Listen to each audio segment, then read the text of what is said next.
And welcome everyone to another exciting adventure on the energy that surrounds us.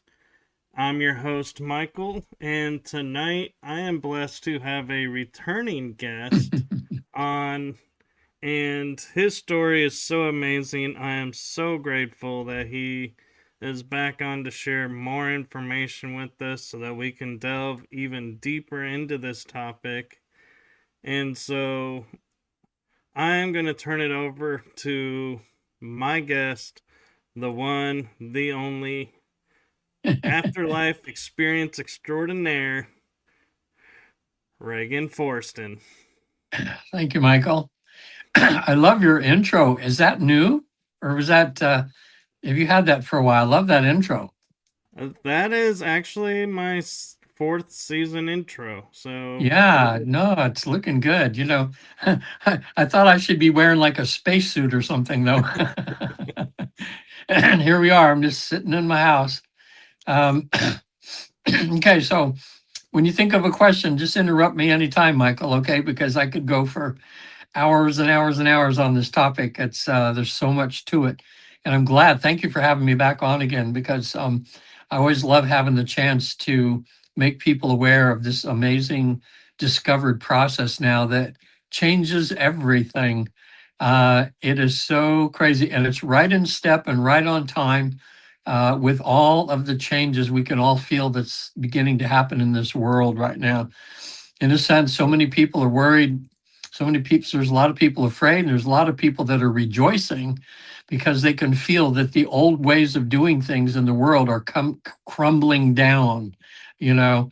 And I get it from so much work from having my clients in heaven on the other side, that what's happening right now is, in a sense, it's what was predicted in the Bible, only it's happening on many, many levels, mostly metaphysical, and some in the physical here, with earthquakes and change, things and wars and all that kind of thing. But it seems like, from what I get from a lot of very highly spiritually knowledgeable people, that we're heading we're down at the bottom and heading upward in a new spiral of a new cycle, a new era, heading towards peace. And, where it's more, I'd say more heaven-like as we're beginning on earth. And we've been through this cycle before, but it's so many thousands of years between cycles. So, we can't have the new kind of come in until the old gets kind of broken down so we can rebuild everything better, Just to give a little background here. Yeah. Yeah, people, is that I work, one of the about 200, we have about 265 now, I think. I keep saying 250, but we've trained more facilitators. And the Michael Newton Institute, one of their facilitators, We now have about 260 trained facilitators working in 45 countries all over the world. And we found a way to have our clients get into a super deep state of relaxation. People would call it trance or whatever. It's more easy than people think. Matter of fact, it's about 90% successful the first time someone tries this. Something that we didn't know was possible until we accidentally discovered it. What it does is it allows people to transcend this world and visit the afterlife. Um, I jokingly say it's like having a near-death experience without the death part. In other words, this is a scientifically structured way, drug-free way, easy process that allows people to discover what lies beyond. So there's all the talk, the aliens are coming, the changes are coming on everything in the world right now. This goes behind everything so that people can see, go back to source in a way and look at it from there and look down and see everything that's happening in the world. Nothing to fear. We've done about, we're heading towards 90,000. I always say 80 now because I know that's for sure, but we're doing more sessions all the time. So pretty soon we'll be at 90,000 people that we've had have this amazing experience. I've been 3 times myself. My wife's been 2 times. And what I want to do today, to be more specific, Michael, is I call it the 7 stations that we've discovered on the other side. And I'll go through them one by one to talk a little bit about them. But we're researching, so we keep pushing the boundaries of, what can we do? What can we find out? How much will they let us know there on the other side? So in a session, what happens for people that are listening, if they want to have a session, I send them homework. And in the homework, they'll do 3 things. Everybody has questions that if they could be in heaven or in the afterlife, wow, everybody's got questions they want to ask about their life. Why were they born? Why is the world the way it is? Some people want to talk directly to Jesus or Buddha or Muhammad. And anybody that's ever lived on Earth before, you can talk to over there. Even if they're reincarnated and they're somebody else in a body form here, there's always the higher self of each of you. Have a higher self over there. I got to meet my higher self over there. We all have higher selves, and that part is always in the afterlife. So in sessions, I've had people, I just had someone talk to Tesla. I had someone, well, of course, people talk to Jesus and Buddha and that. I had 2 people come to me, which I'll mention when we get to what we call the place of higher learning over there, where they have classrooms and things that teach every imaginable thing you can imagine to inspire people for the arts. I even had a person recently that in a meeting, found themselves in a classroom where they were teaching her how to be a better supervisor, manager, because she had like 40 people under her. And they taught her how to be the best kind of manager where you could come from the heart and get things done and be direct and be professional, but do it in a very loving way. And it was some very good advice that they gave her that way. A lot of CEOs could benefit from having that experience, you know. But anyway, so when people have a list of questions, they write a list of people they want to talk to over there.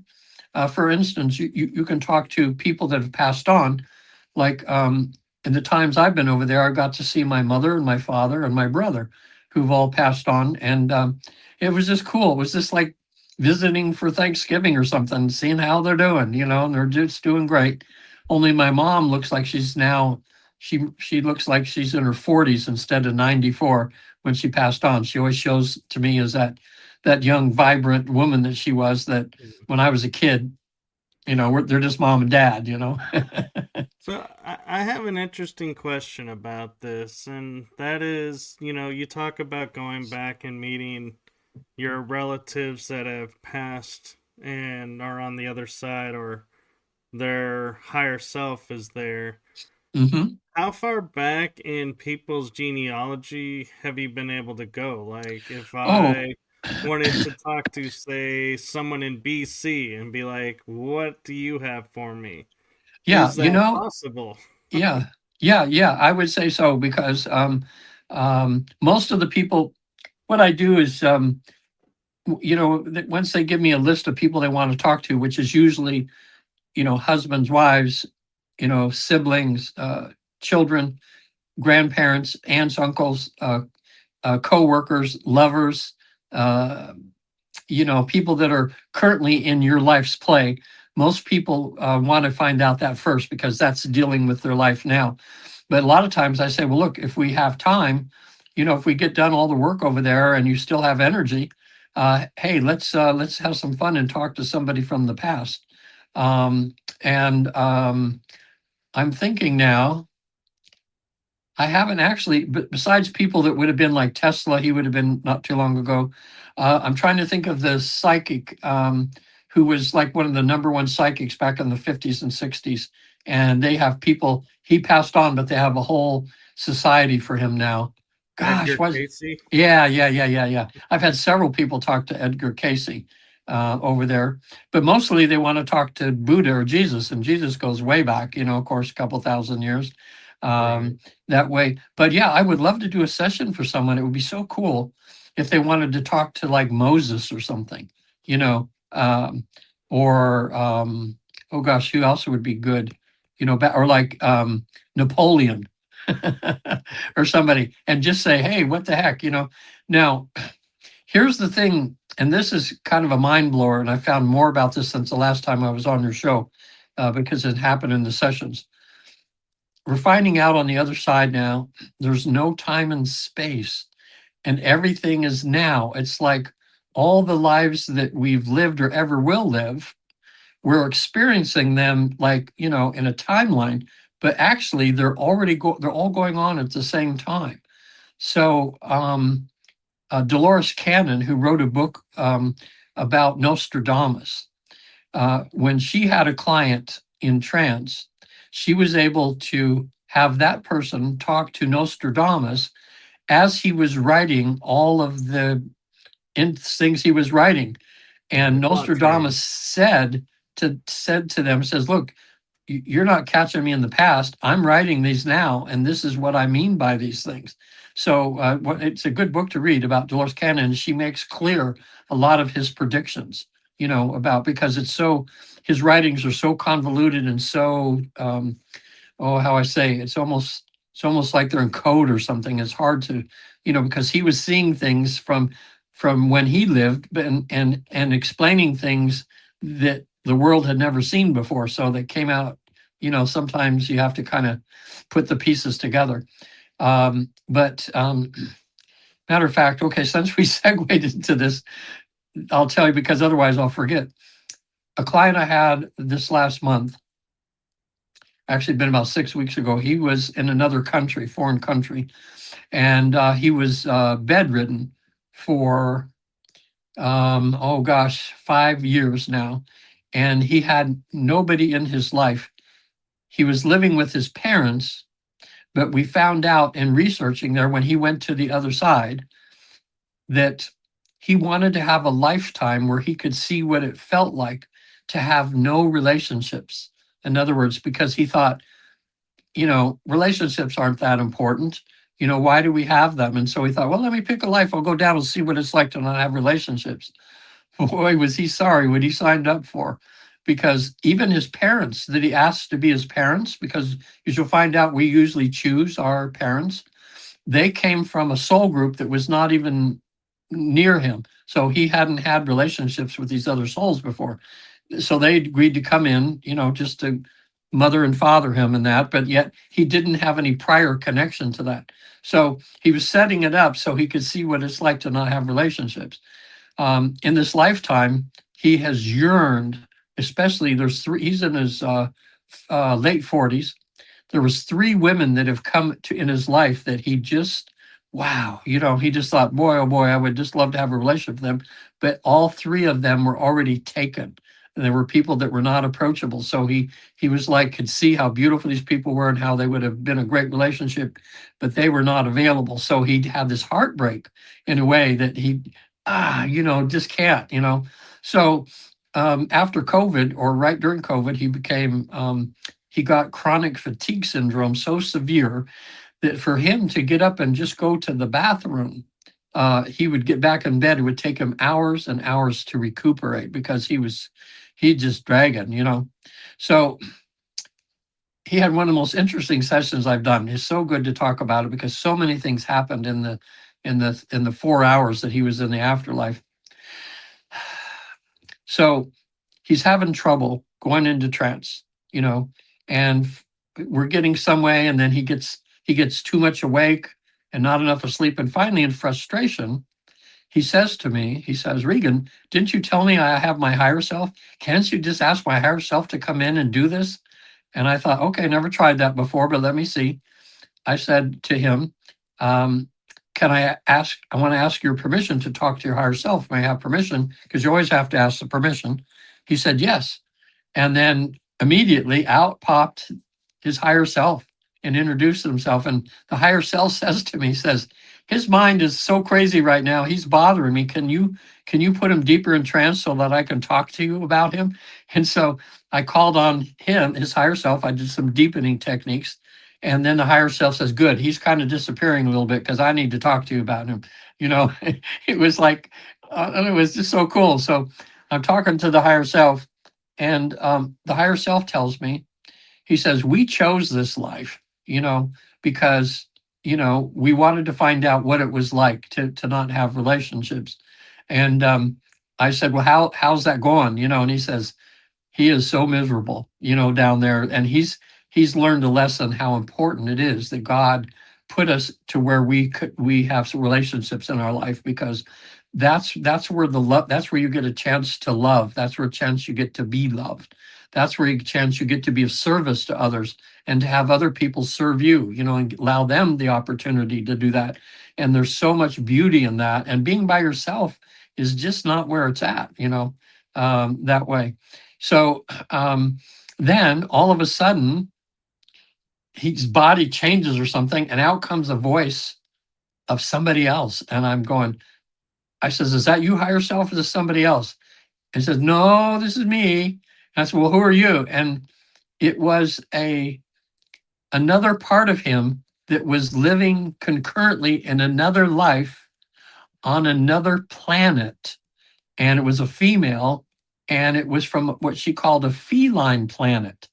Oh, okay. So now I'm talking to the higher self, and now I'm talking to another part of him that's living in a current life, the same time as he's living one now, on a planet where they call it a feline, because the beings there, they can walk on twos or fours, but they have feline characters, but they're highly evolved spiritually. So I asked, I don't know, boy, at the age I'm getting now, I forget her name, but I said, well, why did you come to this session? She said, well, I could see that part of myself, which is him, was having a lot of difficulty physically and emotionally and spiritually. And since I'm more advanced, I wanted to come into the session to kind of give my 2 cents worth to help him. So now that happens. Okay. So then I'm doing that for a little while. And I said, well, while I'm talking to three of you now, we're getting lost here a little bit. And he needs to be healed from this illness that he has, or needs to get some perspective there.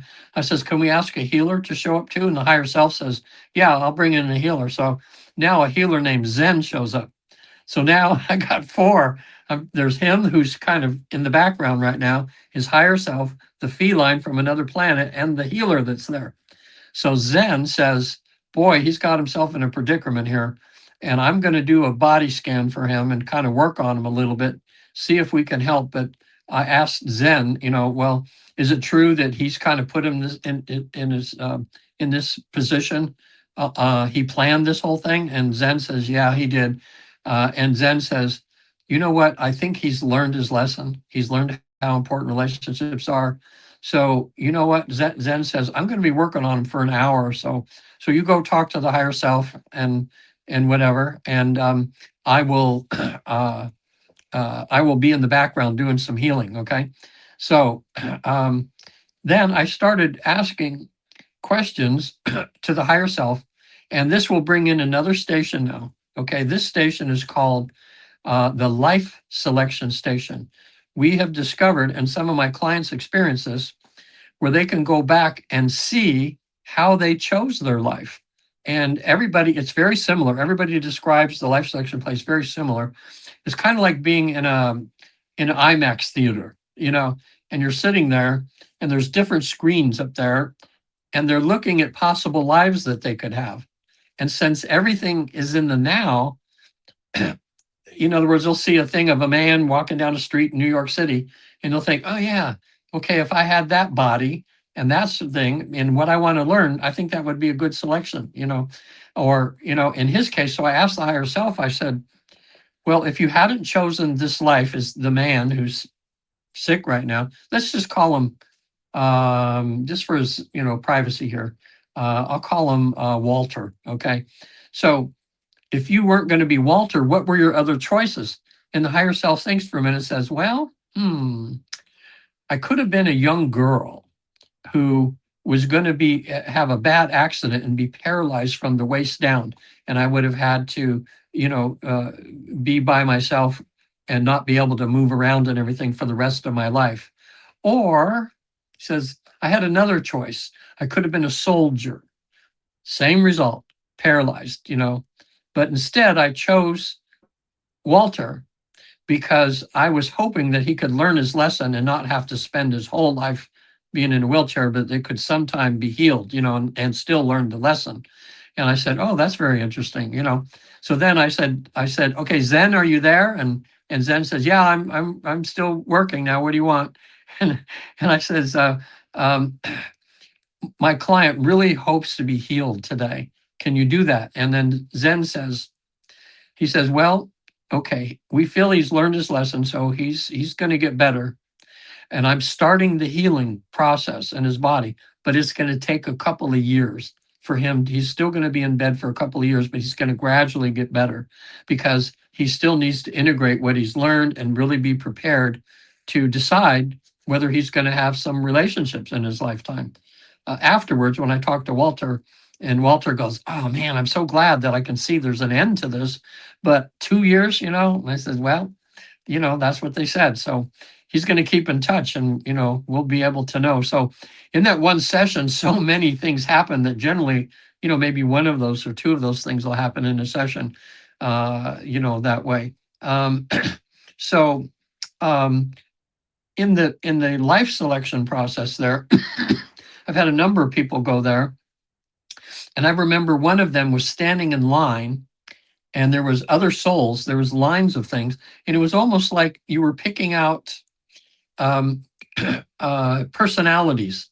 They're saying, oh yeah, I'm going to have a little of this, I'm going to have a little of that, like a recipe, to be so that you could embody that in that body, because the characteristics that they chose that they would have as that person were all going to be geared towards having the best success at learning what they had to learn. There was one client before, actually, I keep talking about this thing was mine, but it was another colleague of mine, and he talked to me about this years ago, but I'll share that with you too. This client wanted to be a writer, so he picked a lifetime, one of his lifetimes where his family would be rich. He wouldn't have to work. He could just live off of mom and dad, and he came down in that body, but he got sidetracked, all that money and stuff. He got into sex and drugs and he just couldn't, and never became a writer because he just could do anything he wanted to do. And he wasn't disciplined enough to be able to be the writer. So that didn't work on a lifetime. So when he went back, he says, okay, I need a lifetime where I'm going to be kind of forced to do this writing that I need to write. So he picked a lifetime where he would be a young girl. And at a certain time in that lifetime, he would fall out of a horse-drawn buggy and be injured enough to where he would spend the rest of his life in bed and be able to write. And that's exactly what happened in that lifetime. And we couldn't, as much as we tried to get his name right and see if we could look up some books that were written by him or by her, actually, because it was going to be a woman writer. But he said in that lifetime, he was successful. He was able to deepen and learn so much about soul, about people, about how things go through writing. So it's interesting how souls and how we choose the lives that we want to live. Most of us have like a contract, in a sense, to come down and experience different things. Most of the time, it's very simple. Like I can imagine when Gandhi was, not born yet, and he said, "Well, I'm going to go down and be Gandhi, and I'm going to change the world," or Martin Luther King. Imagine that, choosing that lifetime. Wow, you know. But most of us, when we discover over there, because the list of questions you ask, the main question is, what's my mission? What's my purpose in life? What am I supposed to be doing? Okay. And they'll clarify that for you. Most people find out that they're right in the middle of their mission, but it hasn't been really crystal clear, that this is what their mission is. But now they go, oh yeah, now I can really get into my work and my mission. And I'll, and sometimes they go, well, that's all that I come down here to do. And this one woman says, she said, well, I came down and my whole goal was to practice being patient. Okay, in her life. So she picked a lifetime where she would have a lot of kids, a lot of things. She was having to learn to be patient in her life. So I said, well, how long is this process of learning to be patient? She says, well, I've been coming into a lot of lifetimes, about 500 years, you know. So that shows you how difficult it is sometimes for us to learn to be perfectly patient, in other words, to be godlike in our patience in a way. And I don't know if we ever get there, but we keep, learning little by little by little, that And, way. and I'm kind of interested in your thoughts of, when we, are learning about contracts or lessons that we, pick to learn. If we get our, kind of like a sideway awareness and we're like, oh, I've kind of learned this now. So in the afterlife session, when we're talking with them, can we go, oh, I've actually learned this through this, so can we erase this contract out and maybe sub in another one or take That's a a break? great question. That's a great question too. Now, in my experience with the 500 of these that I've done, somehow we haven't kind of got into that, but excuse me, excuse me, sorry, folks. So, but I have had psychics, mediums, who are friends of mine who talk about people rewriting their contracts, and sometimes, yeah, they learn their lesson sooner than they thought, and so they want to know. Well, let me see what else that I can do, and a good friend of mine who's a very good medium. I did a podcast with her for 3 years every Wednesday. For 3 years, we were on there, and boy, she was amazing what she could do. And she talked about having her help people to rewrite their contracts. Now, here's an interesting case. This isn't mine. This is one of Dolores Cannon's. And for the people listening too, I'm certified with Michael Newton Institute as a facilitator, but I'm also certified with Dolores Cannon School of Quantum Healing Hypnosis. And Dolores Cannon and Michael Newton were contemporaries of each other. They didn't know about each other until they discovered it, but they were both doing the same thing. And what was beautiful about that is once they knew each other and they found out what was happening, they found out, okay, and this research is not just him. There's somebody else having the same kind of things happen, that way. Dolores Cannon has about 18 books out there. She spells her last name Cannon. If you're looking it up, anybody watching, there's about 18 books. She's the one that wrote the Nostradamus book. She also wrote a book called Jesus and the Essenes. Now, as we're talking, see these things come, we're going to go on all these little segues, which is pretty cool. So I never know what's going to happen. But Jesus in the Essenes came about because she had a client who came in one day for go to a past life regression and see some healing. He found himself as a Jewish person in the Essene community. And it turned out, he found out in the session that he was a teacher of Jesus and St. John the Baptist. Well, she was so in awe of that, like, wow, that's pretty cool. She asked him if he would come back for subsequent sessions so they could delve more into that lifetime. So he came back for a bunch of times, and every time they would find out more and more. And what was fun, one time she had him describe the Essene community, like kind of lay it out so she could see where the meeting hall was, where the eating hall was, where they slept in that. And a number of years later, when they dug up what they think is an Essene community in archaeology, everything was just like he said it was, so it gave her more proof that this was probably real. But he describes Jesus's early life as a child and how different John the Baptist and Jesus was. John the Baptist was a little more like ADDHD, kind of kid. Just yeah, and Jesus was a little different than that, and all the way up through the crucifixion. So the book is a good one. It's called Jesus and the Essenes for people that are, want to get another take on the life of Jesus that way. Um, so, where were we? Okay, back to the contracts part.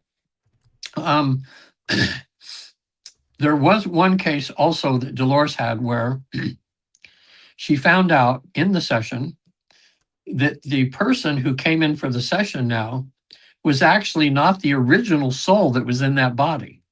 And what we came to find out was prior to coming into this life, the person who came to her for the session had made an agreement with another soul that because the other soul said, I'm going to go down, I need to learn some things, but it's only going to take me a number of years and then I'm going to be done.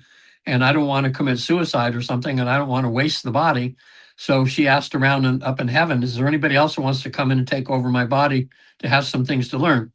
Another soul made the agreement. So what happened was at a certain point, when she was a young adult, at nighttime, her soul left the body and the other soul jumped in her body. Now that raises a whole ton of questions, which I don't know that how that worked out. The therapist would probably know more information, but it just shows how souls can come and go from the body, and that they didn't want to waste a perfectly good body, and another soul could make use of that to learn something. So that's just another variation of things. So moving on from the place of life selection, the majority of my sessions, there's three places that it almost always happens in a session, and they're the three big sessions. I mean, the three most important ones. The first is a place of rejuvenation. So we'll call that station the rejuvenation session. And that happens right after okay, let me back up here. To get to the afterlife, we have found out that the easiest way is to have them go into this deep state of relaxation, which is, again, very easy to do. Like I say, about 90% successful. People think that it's like real hard, but there's nothing they have to learn because everybody is in the same state that they are when they go to the afterlife 2 times a day. Just as you're falling asleep, just at that moment, just a few seconds before you fall asleep, and the first few seconds as you wake up in the morning where you're kind of in a dream, but you're aware that you're waking up, okay? What I do is I have them relax to the point where if I wasn't communicating with them, they would just fall asleep, okay? So that's what we're able to kind of keep them in that state. And once in a while, they do fall asleep a little bit, and I'll know that because they'll stop communicating with me. So I'll tap them on the shoulder and I'll say, can you hear me? Can you hear me? And when they nod their head, then I get them right back to that state. Well, we found out that's where the magic happens, Michael. It's like everybody, when they're in that state, they can easily access past lives and all the things that they've ever been before. So to get to the afterlife, once we get them on the verge of there, I have them direct themselves to a past life, which either their deep subconscious chooses or the higher self or an angel or someone. It's generally a life that when they go back to it, they can feel some kind of similarity or some kind of connection in a way. So it'll mean something to them. So they go back to this past life. We go through a few scenarios or a few scenes of memories they have there, but we want to get them to their death scene. So finally, I say, okay, now let's go to the last few minutes of your life as that person, and let's see what's happening.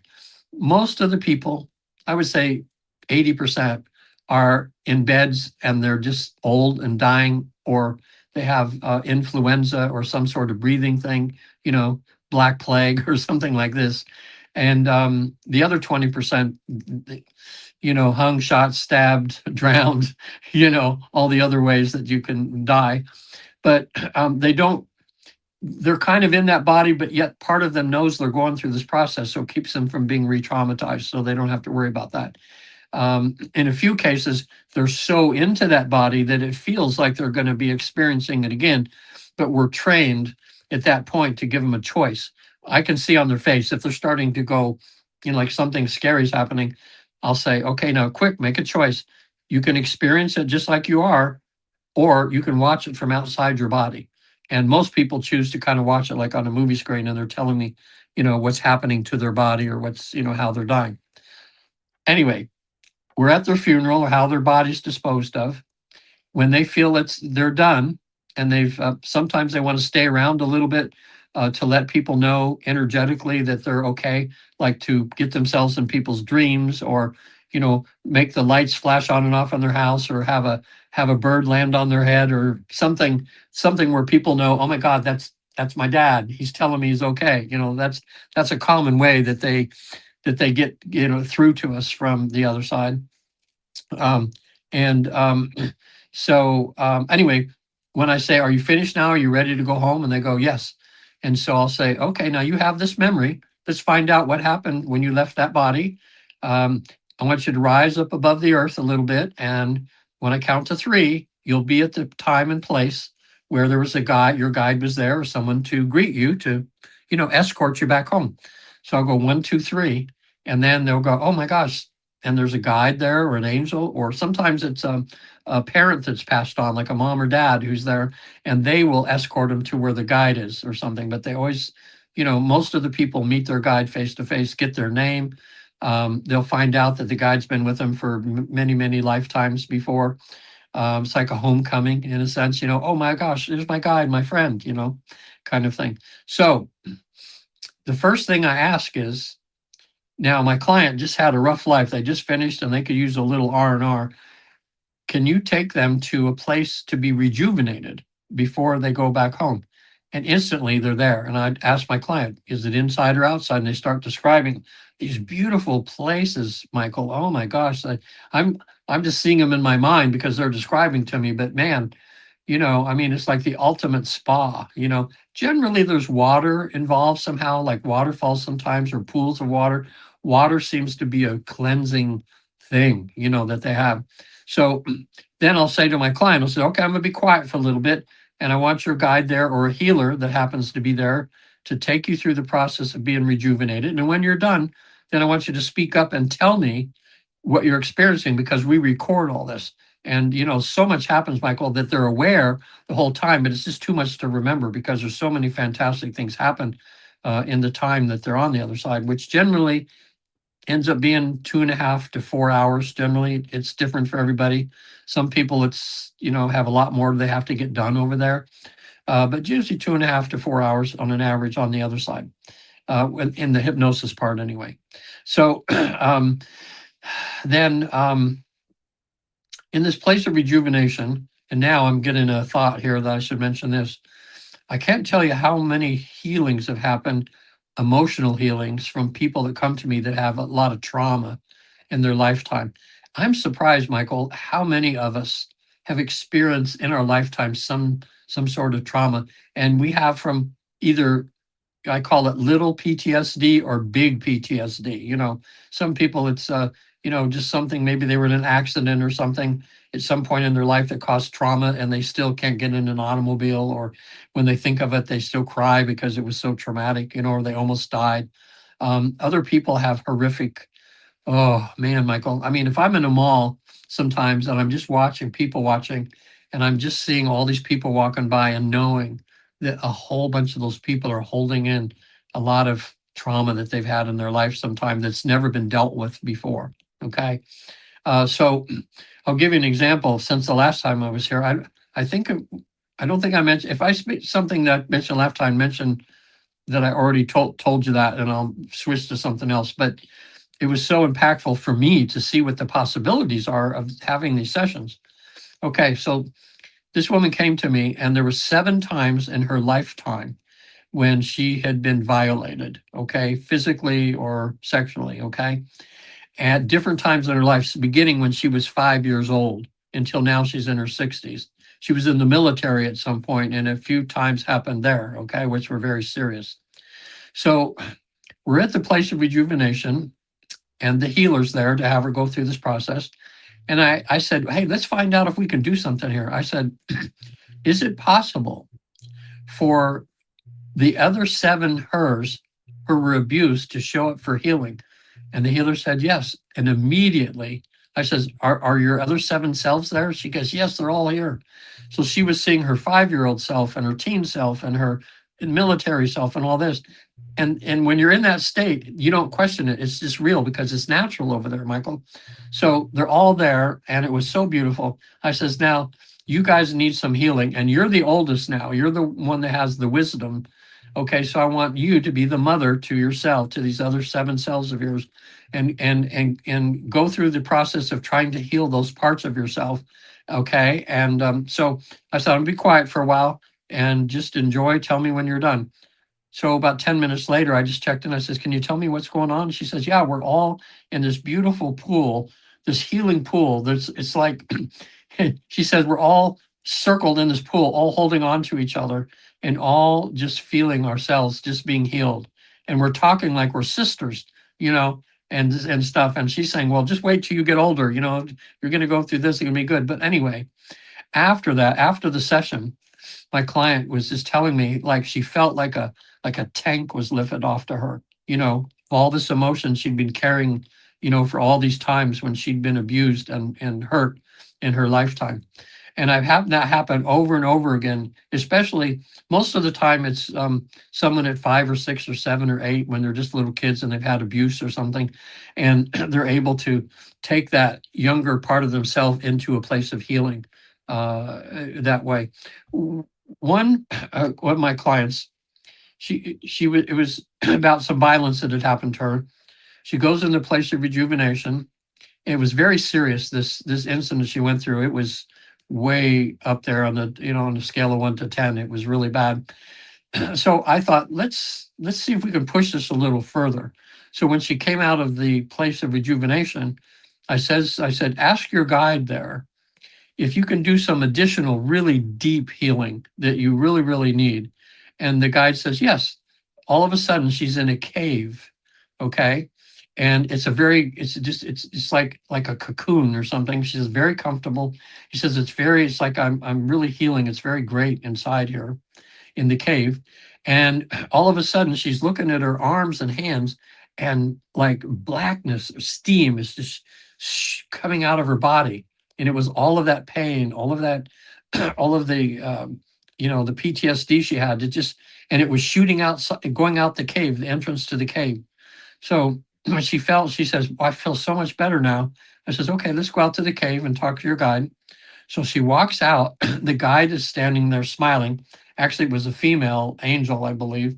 And there was an emblem around the angel, and it had a see-through like heart, and it was filled with all of that blackness that came out of her. And she goes, oh, I don't want my guide to take on all of my sickness there. And the guide says, no, it's encased in here. It's safe. So it was it was just a beautiful way of her seeing how loved she was, how they want to heal you on the other side, how that angel that had all of that blackness that came from her encased it in her heart. And she says, now I want you to wear this because you're totally safe. It won't hurt you anymore. But it represents, your badge of honor, what you've gone through to become the person that you are. Wow. I thought, man, I'm so glad we just pushed it and wanted to go one step further because, that's what I enjoy in these sessions is finding ways of having things happen that we haven't done before. And there's endless ways. I'm just keep finding more and more ways. And it's so neat. So that's the place of rejuvenation that people get to go through. I've had some people, they're there and there's like a waterfall, and they are instructed to put themselves under the waterfall. So they're there. And I said, is it water? And they go, no, it's light. It's like a waterfall of light with all the rainbow colors just coming through them, purifying, cleansing, cleaning their body. And sometimes they'll say, no, it feels like it's wet, but yet it's light. There's different feelings for people that way. So a lot of things can be done at that place. Now, once we're done, yes. I have a question before we leave the rejuvenation center, and it's something that I kind of have a curiosity in the back of my mind. Like, we go through life and we get injuries where we have like metal or something in our body, or alternate forms of, prosthetics, so to speak, or a surgery done so we're no longer able to do this. But in doing the work and talking with ourselves and going through this rejuvenation, can all of that be altered? And I'm not saying like you wake up with a new leg, Oh, instead I'd of a love to ask you prosthetic, that. but I'm more referring to is, let's say, someone, because of a trauma that happened to them, no longer can have kids. Well, they cleared that out. Yeah, Now, can the body regenerate itself and go, hey, you know what? If you want to have kids, it's now on the now table. possible. I haven't experienced that with any of my clients, but um, some of Dolores Cannon's books have some, I mean, oh my God, amazing people that right in the session, just became healed or something happened. Um, in the last 4 or 5 years that I've incorporated, because what I do is I blend the QHHT, which is Dolores Cannon School, I blend it with the Michael Newton one. And that's when, now actually, since I talked to you last time, I have switched from having the healer for physical things show up at the council, and I've been having him show up at this place of rejuvenation because it seems more appropriate. So, for instance, someone gets their emotional things kind of taken care of, but now we have some physical issues to take care of. So I will ask then my client, I'll say, can I have permission to talk to your higher self? So the higher self comes out when they give me permission, and I say, now, higher self, I know that you have the ability to do a body scan and do some healing. Would you like to do that, or would you like to have a healer? Would you furnish a healer for us to come? Most of the time, the higher self says, I'll bring in a healer. And then and a few seconds later, I say to my client, what's the healer look like? And they'll describe, sometimes it's a ball of beautiful energy and they just know it's another being. And sometimes they look just like you and I, I mean, just people, that way. We'll get their name.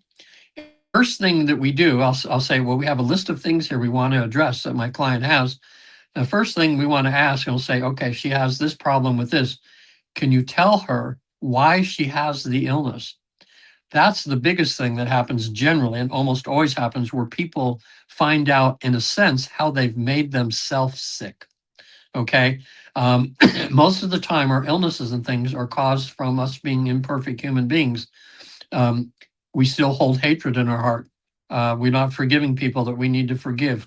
The biggest thing that causes people's illness of all the things is not enough self love. They'll say the client needs to really work on that. They need to realize that they're an immortal being. They're perfectly imperfect in God's eyes. And it doesn't matter what kind of things they've screwed up in their life or what they've done, that they're beautiful souls, and they need to look in the mirror and be able to tell themselves that, I love you, you're perfectly imperfect. And they're saying a lot of the times they'll give them a formula for healing themselves. It usually has to do with more self-love. Maybe there's somebody that they hate. They says, okay, it's up to you. You can go on ways and try to learn to do your best to forgive those people and to forgive them, and get that hate out of your aura, in a sense, and that'll happen. So sometimes they'll give the clients a formula for how they can get better, and reverse it. And usually they'll say, the healer will say, okay, I'm going into the body,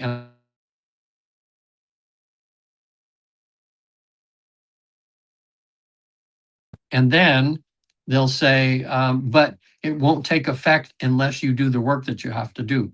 Now, two times though, I've had people healed right in front of my eyes. And Michael, I swear, it's just the the hair stands up on my thing just watching it happen. One was a woman. She came in with a cane. She had a frozen hip. She was in her 60s. She was just about to retire from her 40 years working for some firm. And we found out from the healer. The healer said she has created this frozen hip because she's afraid to move forward in retirement. She's stuck. Her mind is so crazy because she doesn't want to move forward, realizing that these people she's known for 40 years, that's her family. That's her work family. She's going to lose them all when she retires, and her husband's retiring. She's going to be spending more time than she wants with him. And she realizes, says, I'm not making him breakfast every morning, kind of thing. So they said that she's just so afraid of moving forward. Her mind has kept her from walking, because she can't move forward. So they talked to her for a little while over there, had a conversation. And then the healer says to me, I think she gets it. I think we've shown her that, from what she senses, she's going to have a wonderful retirement. It's going to work out okay. There's nothing she needs to fear. And the healer says, I think she's got it. And I said, okay, now can she be healed then? And the healer said, yes.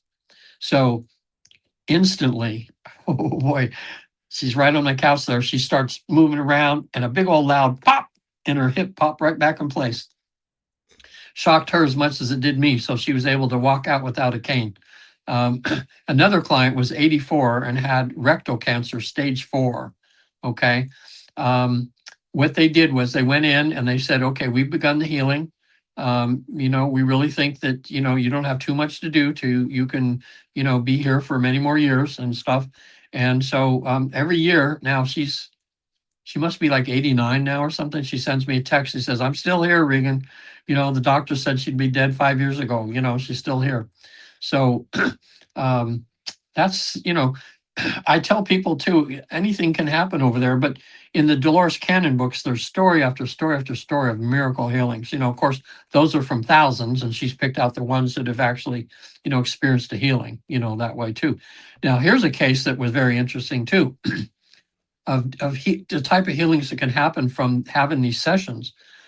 So a woman came in, she had a birthmark right here on her neck, of just a line right here. She found out in a past life she was hung, as a witch. Okay. And so having that realization when she came back, she goes, whoa, I was like a medium back in those days and I could tell the future and I got hung for it, I got killed. And in this lifetime, she was a medium, but she could do it without. And that's what's great about the mediums now. They can just be who they are. They don't have to worry about putting in insane, before then they put people in insane asylums. They would kill them. They would, think they were the devil or something, because they could seeing. So anyway, a couple of years later, she sends Dolores a picture of her neck and that birthmark had disappeared, been there all her life. And then just having that awareness of what happened somehow changed her physical body, something, and that disappeared. Here's another segue though. The University of Virginia has been studying children who remember past lives.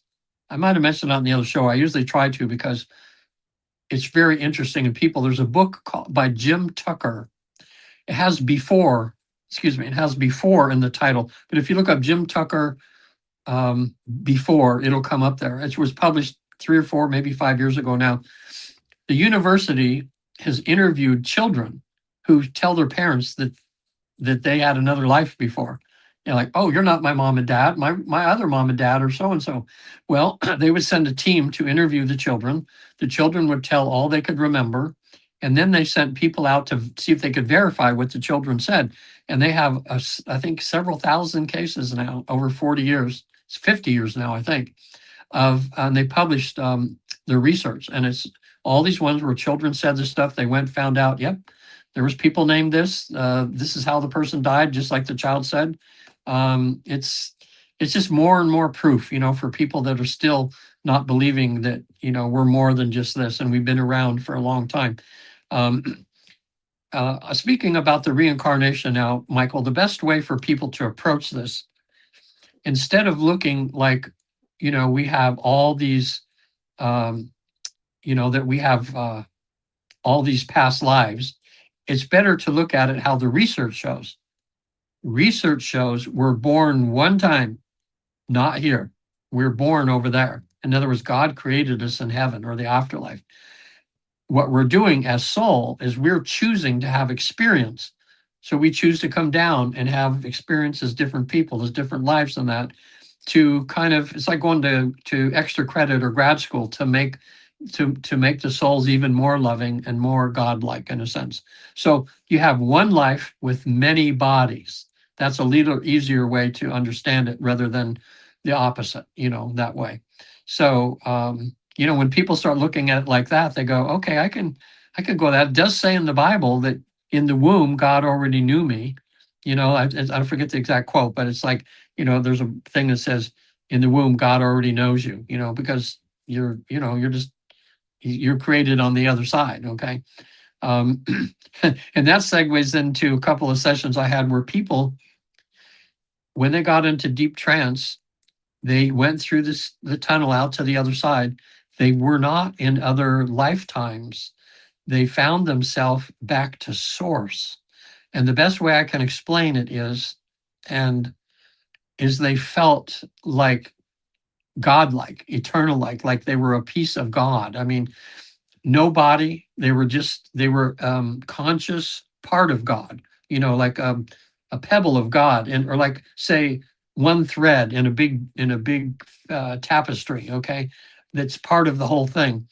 And in those cases, when that happened, um, they'd end up not being disappointed that they didn't go to the council, they didn't go to the soul group or anything. Their whole session was just experiencing what it was like when you go all the way back to the very beginning.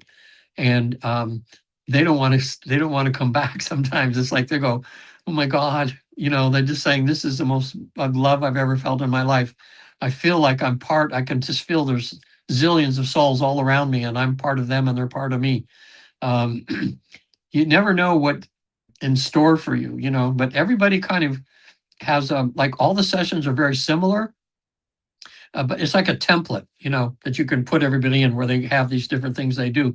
But because every soul is at a different stage of evolution, every session is amazing. And I it's like me, reading a new book every week, and it's about someone's life, and it's like just fascinating, that Yeah. way. So I have an interesting question, and it deals with, I know there are people who experience such a huge trauma that they're like, I can't ever forgive this person for this. And I'm wondering if there's a way they can go in the afterlife and heal the trauma, and they don't necessarily have to forgive that person or even deal with that person. So, can they still do the healing work and get the healing and the blessing without involving that person? Yeah. I've not experienced that. That would be like a shortcut. It would be nice. Um, Most of the time, because the learning comes in, you suffer the abuse that happens, uh, and then to make it go full circle, you finally wake up to what that abuse has taught you. Now, you're never, in a sense, forgiving the act that person did. When you forgive someone, you're not saying, "Oh, it was okay for them to do that to me," in a way. That creates their own karma and stuff like that. But what you're doing is saying, okay, I had this experience or whatever. I'm not going to let that define my life anymore. I'm going to forgive that person because I need to be healed. Um, I had a gentleman recently. He was a doctor from San Diego, and he had a really bad relationship with his father. And so he's on the other side. We find his father, and I say, now, his father is still alive. I says, you have a chance right now talking to your father's higher self to work things out. And he's in trance, and he goes, no, I'm not going to do that. No, no, no, no, no, no. And so I said, okay, let's just talk about this for a minute.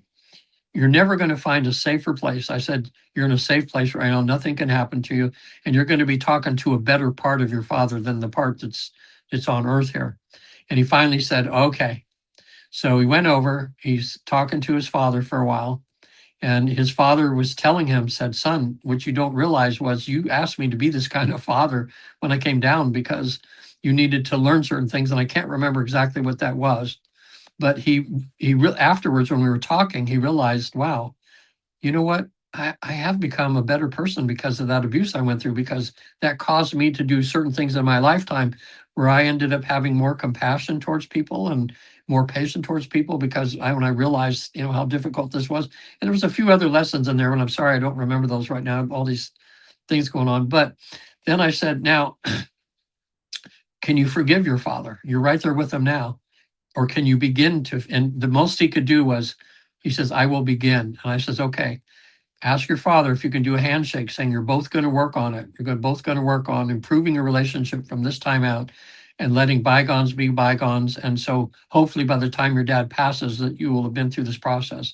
And that's what they're doing right now. So he's slowly back in the physical world now, and having his father enter his life and beginning. He said it's a process. It's not. I told him. He says gosh, there's still times, man, when I just, you know, and but I'm learning, getting there. So he's a work in progress.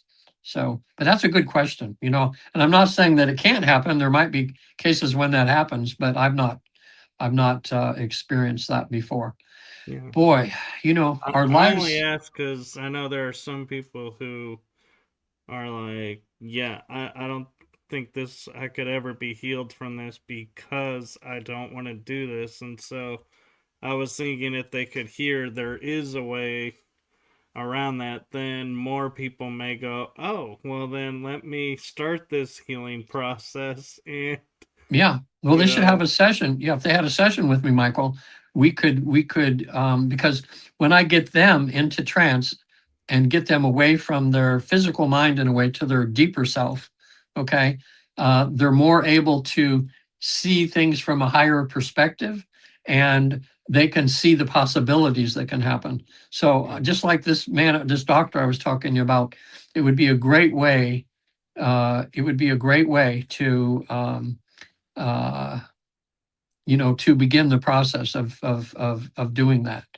Um, so anyway, so yeah, I would say that they could do that. One session I had too was with a woman who had a father who was he wasn't physically or sexually or anything abusive to her, but he never ever held her. He never told her once that he loved her. He was just always there, and he was very strict, like a sergeant.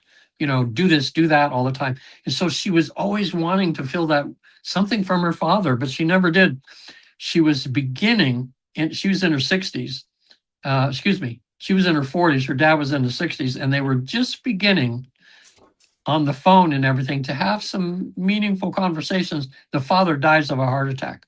So reason she came to me, and she says, I'm just beginning, and now I still don't have my father. So we went in a round. Oh, this is a very interesting session. I've never had another one just like this before, but it was almost like a movie. So we get her into trance. She's out of her body. She goes to the past life, passes away. We get to the afterlife, and we're talking to the guide, and we're saying, well, main thing she's here, she wants to find her father that passed away. So all of a sudden, she finds herself on this platform. It was like the way she described it was like a railway platform where everybody's waiting for the train to come. And everybody there had brown robes on, like monk robes. Okay. So she starts going between the people, and she goes, does anybody know where my dad is? Blah, blah, blah. So a soul came up to her and said, well, he's not here. Maybe he's further up. So all of a sudden she rises up above that. She's on another place almost identical, but everybody's wearing blue robes. Okay, this is interesting. So now we said, we're looking for her father. Is he here? And they said, no, he's not here, but maybe this way. So I says, okay, just lift up above that, because she's in heaven. So she rises up above that. All of a sudden she sees this door that's opening up. It's just a door, like, in midair, but it was kind of opening up. And I said, let's go and see what's on the other side of the door. So she floats her soul through this door, and then she starts crying. I said, "What's on?" She goes, "There's my dad. There's my dad, and I don't understand what's happening." And I said, "Why? What's your father doing?" She said, "He's smiling at me." She'd never felt a smile that love from her dad ever. And here she sees her dad up there. Her human self now can't, this doesn't seem right. My dad's smiling at me. He never smiled at me before. I said, "That's your dad. That's your higher self. That's just him back in soul." I said, you are going to have a great reunion with dad. I want you to kind of float over to him a little bit and just start having a conversation. I'm going to be quiet. I'll be in the background for a while. I want you to speak to dad and ask him some of the things, like, why was he that kind of father to you? Why did you have to endure that and not having a father that way?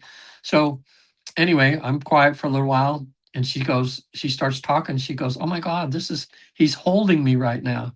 And I said, "Yeah, I said, this is your real dad."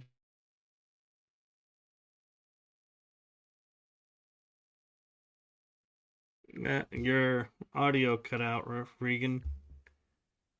Oh, sorry about that. Are we back now? You're back. Okay.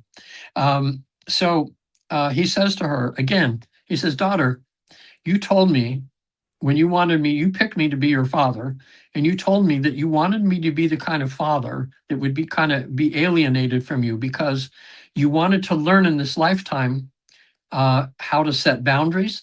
You wanted to learn to be a strong woman because you other relations you've had in other lifetimes, you've been so codependent on everybody. You wanted to come down and learn to be, your own boss and learn to do this." We're talking about it after the session, and she says, uh, "I've become that woman." She says, I'm good at setting boundaries. I can do anything on my own. I love my life. I've done good." And she's realizing that wouldn't have happened unless she'd have been alienated from her father that caused her to make certain choices in her life to become a strong woman and everything. So it was so healing in that session. She was smiling on her way out. She goes, "Oh my God, now when I think of my dad, I'm seeing who I just saw, rather than who he was before." So that's another way and another beautiful story of healing that can happen over there, Michael. Um, Now, how long is your podcast? How long are people listening to this? How, Uh, how long does it go? I usually tend to go an hour and a half, but Okay. if we're in the middle of something, I'll push it longer. And I've actually done 2 hours Yeah. or a Okay. little bit over two, so don't Well, feel rushed. You got okay, time. good. Yeah, because I'm thinking, as you can see, and as things happen here, we go on these little segues and I love talking about some of these cases, and I always do it confidentially, because most people don't care. They say, "Oh yeah, I'll tell anybody about it," but I just want to be sure that their privacy is that way. So sometimes I'll change the circumstances slightly or the country they're in or something like that. But it's good for other people to hear because when people are hearing these stories, they're thinking right now, people that are listening, and they're thinking about their life. They're thinking about the trauma they might have had or the difficulties or what the heck did I sign up for here? Or they're like, "No, that can't be possible. I would have never signed something to come into this life and have to put this up here." But people, time and again, they find out that, this was all, part of the experience. But once you realize that you're an eternal soul, that you never die, all of a sudden you go, "Okay, maybe I can get through this hard course right now." So when I went the second time and I have my counsel again, I said to the council, I said, "Why are you allowing us to do this? This is so awesome." I mean, people are like getting transformed by coming and seeing heaven for a few hours. And my main council member, who was a Chinese master or whatever, his name is Late C. And he had just actually, I remember, I'm seeing him in my mind now because when I was there, and it was such, when he looks at me, his eyes are so full of love. You get love bombed, and you just want to laugh, because he's just got so much love coming from him. And I remember when I came the second time there, and he's sitting down, and then he stands up, and he has a new robe that he's showing me, and he stands up and he's like modeling it for me. He says, "What do you think? How do you like this? And it was like a Chinese robe that was mostly the back was red, but there were black and it was all these intricate designs, like artwork that was on him there, you know. And he was just laughing. He was playing with me there or something. So I said, let's see. I said, why are you allowing us to do this? And first of all, he says, we want to thank you, Regan, for bringing people here because, and everybody else in your organization that's doing this, because this is really important for people. Three things we want people to learn in their sessions, three main things. First of all, to prove to people that heaven is real. Second of all, to prove that their life is not a mistake, that they are down in this body and having experience for a reason. Okay. And the third thing is that them to realize that they are never alone. Okay. You always have people from the other side watching over you, guiding you, trying to guide you along the way. Um, there's a spiritual law of non-interference in a sense, in the fact that, you know, they can't, most of the time, it's like until people become aware and open their side spiritually, you're missing about 90% of the intuition of your intuition you're not acting on, because that's where you're getting the soul knowledge that you need to do something and then you don't do it, or you even miss it altogether because you're just not aware. Once people open up, like I've had people write me years later and they'll just talking about how they've become like psychic in a way, because once you open and crack open and the light starts coming in from the other side, after these sessions, you're forever shifted onto a better path. And so for some people, these sessions, it just transformed their lives immediately. For most people, it takes them years to slowly integrate little by little everything that they've learned in this one session they go through. But they can constantly feel how they're being molded and shaped. They find out that they're listening to their inner voice more, you know, and following that. But hundreds and hundreds of God sightings happening where they'll need something, boom, all of a sudden something will happen and there it is. We've all kind of seen those. You've probably had those in your life, Michael, sometimes where, you know, in a way you're kind of in a sense praying, oh gosh, I need this or that. And then all of a sudden there it is, you know, Yeah. that way, or you manifested it, you know. So that's what's good about these sessions. So besides that, you know, people get healing. Um, they get a reunite with people. So, you know, people that have passed on. Oh boy, and we talk about the, you know, the higher selves of people. I'll get into that in a minute. That's a whole other wonderful kind of thing to do. So all those things are possible. Okay, I guess I should talk about that now. Okay, one of the highlights for people in the session is not only talking to people that passed on, the higher selves of people still alive in their life, even pets. Oh my gosh, people that have had pets that passed on were like their children. They're in grief. So many people are so close to their pets, and that we usually outlive our pets, you know. So at some point you have to, you know, take them to have put down because they're so sick, or they just die. And people are devastated. You know, those are loving souls in those bodies that they're so close to. It's losing somebody important. On the other side, every single time people have requested to talk to their pets that have passed on, I haven't had one where they didn't show up. They always show up. And I love that part of the routine, the thing, because people are crying sometimes. They're just like, oh my God, they're jumping all over me, you know, and they're talking to them. Oh my gosh. Recently, I had a woman, she had two pets right now, two dogs. She loves them like her kids. And so I said, well, let's talk to them. So they showed up, and, you know, and so I said, well, ask them how you're being how are you, they love you being their mom, you know, how's their food? You know, they like the food you're treating them. And then the one dog comes up to her and says, Mom, you're giving him too much attention and not me enough lap time, you know. And she's in trance and she goes, oh God, that's so true. I'm just favoring the other one a little bit. So afterwards, you know, she said, I'm going right home and I'm putting him on my lap, you know, and everything. So that's really good too. So that's, anyway, segued into that. Pets are an important thing for some people in the sessions. So at some point, I asked to talk to the higher self. The higher self comes out. Sometimes at the place of rejuvenation, we do this, but more than likely, sometimes it happens at the council and we get their questions answered. And then I say, now that they've got their questions answered about their life, can I speak directly to your higher self? Higher self comes out and they'll say, now to the higher self, I said, am I talking to the higher self? Yes. Okay, good, good. And then I'll say, you had a plan, you had a contract to come down and accomplish certain things. Can you tell the lower self right now, which is going to hear this on the recording and hear it now, how's he doing? Is he on track? Or has he kind of slid off the wagon a little bit, needs to get back on? When people listen to the recording, it's hilarious sometimes because the higher self is like reading the riot act. It's like, he's doing pretty good here, but you know what? His diet is horrible. He needs, if he's going to take care of that physical body, he needs to change his diet. I mean, and like now, and he's not exercising enough. That he needs to get to the gym, because if he's going to accomplish his mission, he's got to get that body healthy. And people listen to that and they go, oh my gosh, that's my higher self chewing me out. But it's all done in love. It's all done in love and light, that way. So now, um, I asked the higher self, I said, can you give him some advice? The council's given him some advice. What would you like to see him or her do, in the remaining years that they have left? And the higher self will be talking and it, well, you probably should take another class on this and learn this. He still needs to forgive Uncle Michael for, that awful thing that happened. He's got this stuff to do. So you can get a lot of help from the higher self that way. But what I really like to do now, as I say, I want to this to be so impactful.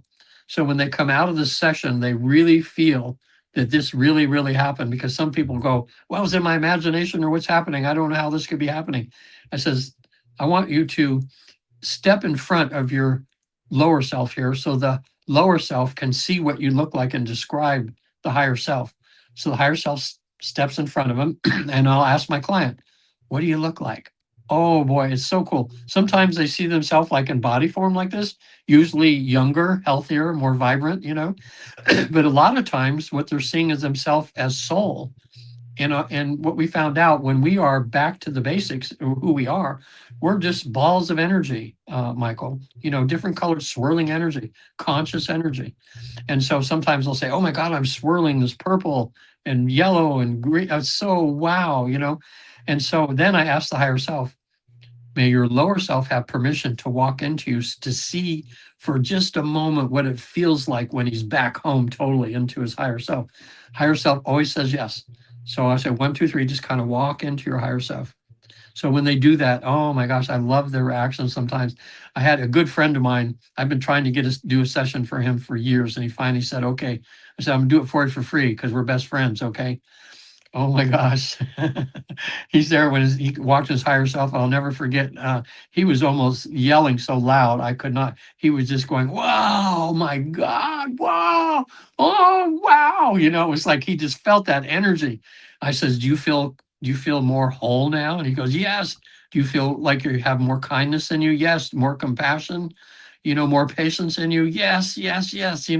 And he didn't want to leave. He goes, do I have to leave? And I go, yep, you got to leave. You got to come back out of your higher self because you got work to do. But it's that's the extreme that I've seen in reaction. But usually people say, oh man, oh, I just feel so good. I don't have any problems, do I? I said, nope.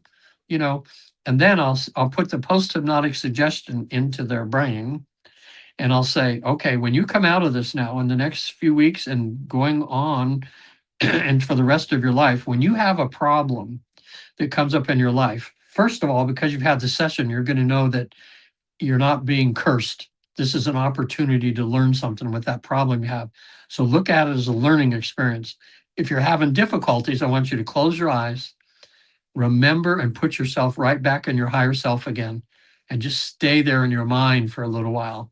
And then make a decision, okay? Because you know that when you're coming from your higher self, you're more apt to make the correct decision, to make a more wise decision and a more loving decision. So I'm just hoping me putting that in their, in their consciousness that that's going to happen. So that's something that I've added in the last year. And I thought, hey, why not do that? Try to, because in regular hypnotherapy, we give post-hypnotic suggestions, that, okay, next time you reach for a cigarette now, you're going to want to throw up, or something. And that's funny. That's one way of getting people to stop smoking is you put all these triggers in their mind that, or if they're gonna, when they put the cigarette in their mouth, it's gonna taste like crap, or you're gonna want to gag. Although that, I know a colleague of mine that backfired. He had a husband who brought his wife in because she was drinking an average of 24 beers a day. Oh, Okay, wow. that means she's got a beer in her hand all day long. Okay, and he said, I'm going to leave her if she doesn't quit this, And they tried everything else, nothing worked. Maybe hypnosis will work. So after 3 sessions, she's still drinking like crazy. He says, I'm paying for all this to the hypnotherapist. Says, I'm pissed. He says, if you don't do something, get her stop smoking, then forget it. I'm not having her come back again. So the therapist thought, well, man, what can I do? And he says to her when she's in trance, she goes, okay, anytime now that you think of drinking a beer or you have a beer in your hand, you're going to have to run to the toilet. Okay. 3 days later, her husband calls up, says, she's sitting on the toilet all day. So that shows you how powerful suggestions can work and people's mind can be changed. But there, Yeah. he hadn't thought it out, So that's just a humorous way of what can happen. But it shows you how the brain's programmable, that way too. Now, at this Well, point, too, I should.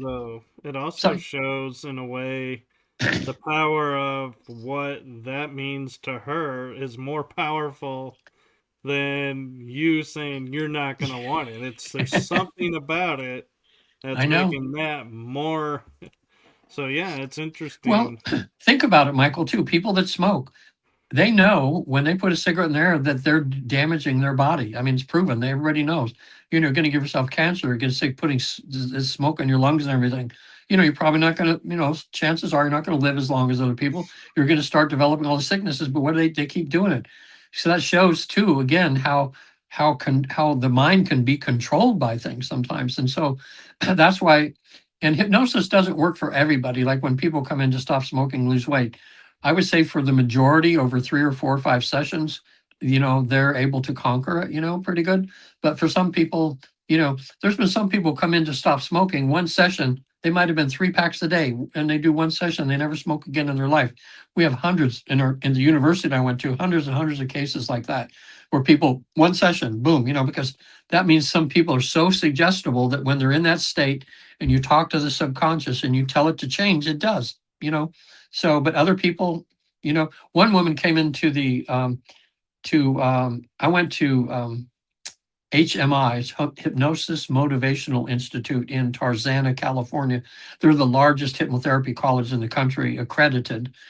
So you can get student loans and stuff to go there for anybody that wants to do this like I did. You can go there. They even have online courses now. Anyway,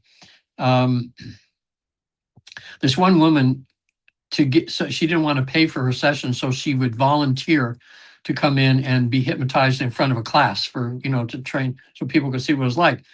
So it's when I was new there, and she's having a little bit of an argument with the hypnotherapist, saying, okay, I came here a year ago now, or over a year, and I've done about 50 sessions. Now I come in like clockwork, and you put me up here in front of there, and I'm still smoking.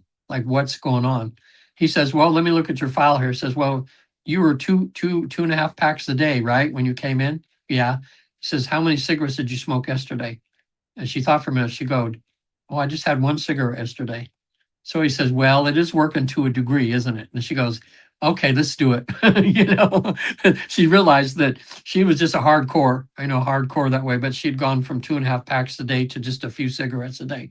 So, in a way it was working, but just not, perfectly. So it's not a perfect science. Now, when I have people come into sessions, I had one today that I did earlier today, a really beautiful Russian woman, and she has trouble visualizing, and it's very hard for her to visualize, but she uses her other senses.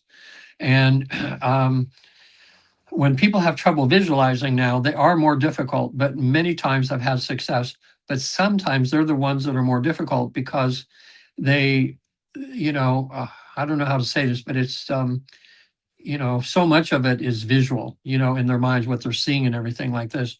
So she got to a past life today, which is she was a little girl, maybe 5 years old, wearing a white dress with it had some like yellow pattern to it or like this. She found herself eating at the table, but she could feel 3 people at her table around her, but she couldn't see anybody. But she could taste the food. I said, "What are you eating?" And she goes, "Oh, it's hot food. It's like chicken." And I'm having that. And she could smell everything in there, and that's about as far as we got. So afterwards, she says, "Well, I don't know. Was I just making that up? It felt real." And I said, "It probably was real, because you're just seeing this in your mind, and here, that's happening that way." So anyway, she's going to come back for another session in a couple months. I gave her some homework to do and everything, but I'm used to that because it happens about 10% of the time. So the good news is, I don't know what it is, Michael, but when people come back for a second session that were not successful the first time, most of those are successful, almost all of them. As something happens, something shifts, and then all of a sudden, boom, they just go there or something. So, and what I do too, if people need a second session, I cut my fee in half. And then for some people that I really, just special people now, if we're not successful in the second one, I do a third one for free for them, just in really hardcore cases, because I don't want them to give up, because I know that everybody can do this. It's just a matter of allowing it to happen. As I said, nothing you have to learn. You go through this process every time you go to sleep or take a nap. And it's just allowing the body to relax until you just about fall asleep. And that's all there is to it. So it's not something like Twilight Zone-ish or something. And the fact that people are aware through the whole process that they're going through it, it's just that they're able to split off into two separate things. It's like having a split screen, you're looking over here and then you're telling me what's happening. And then you're going back to here, back and forth like this. But in that state, it's just natural and it's pretty easy for most people that way. So now I want to cross off rejuvenation. We talked about the life selection place. Let me go a little bit more because it's what most people are curious about. And that's the counsel. Okay. Now, almost up to a person, everybody has had a counsel. It just seems to come with what they plan over there. They want people to get questions answered that are bothering them, questions to help them to clarify what their mission is, what their life's all about. So they're more than happy to answer any questions. Usually people have about 10 to 15 questions, although I had one early this year. She had like 6 pages of questions. That was a really long session. She had so many questions about so many things. But mostly people want to know, what the heck? Why am I here? Why did I decide to do this? And what am I supposed to be doing? And am I on track or off track? How many lives have I lived before? What's my degree of spiritual understanding of the whole picture? Am I just beginning? Am I intermediate, or am I more advanced in my understanding of things? All these questions we ask and get those answered. But people have questions that they have specifically for them, and it's usually about relationships. Like, why am I married to this person that sometimes I want to kill? What's going on here? What's our past? Why are we having such a hard time? Or why is my son, why can't I help him? He's on drugs and alcohol and he's in a mess and I'm afraid he's going to die.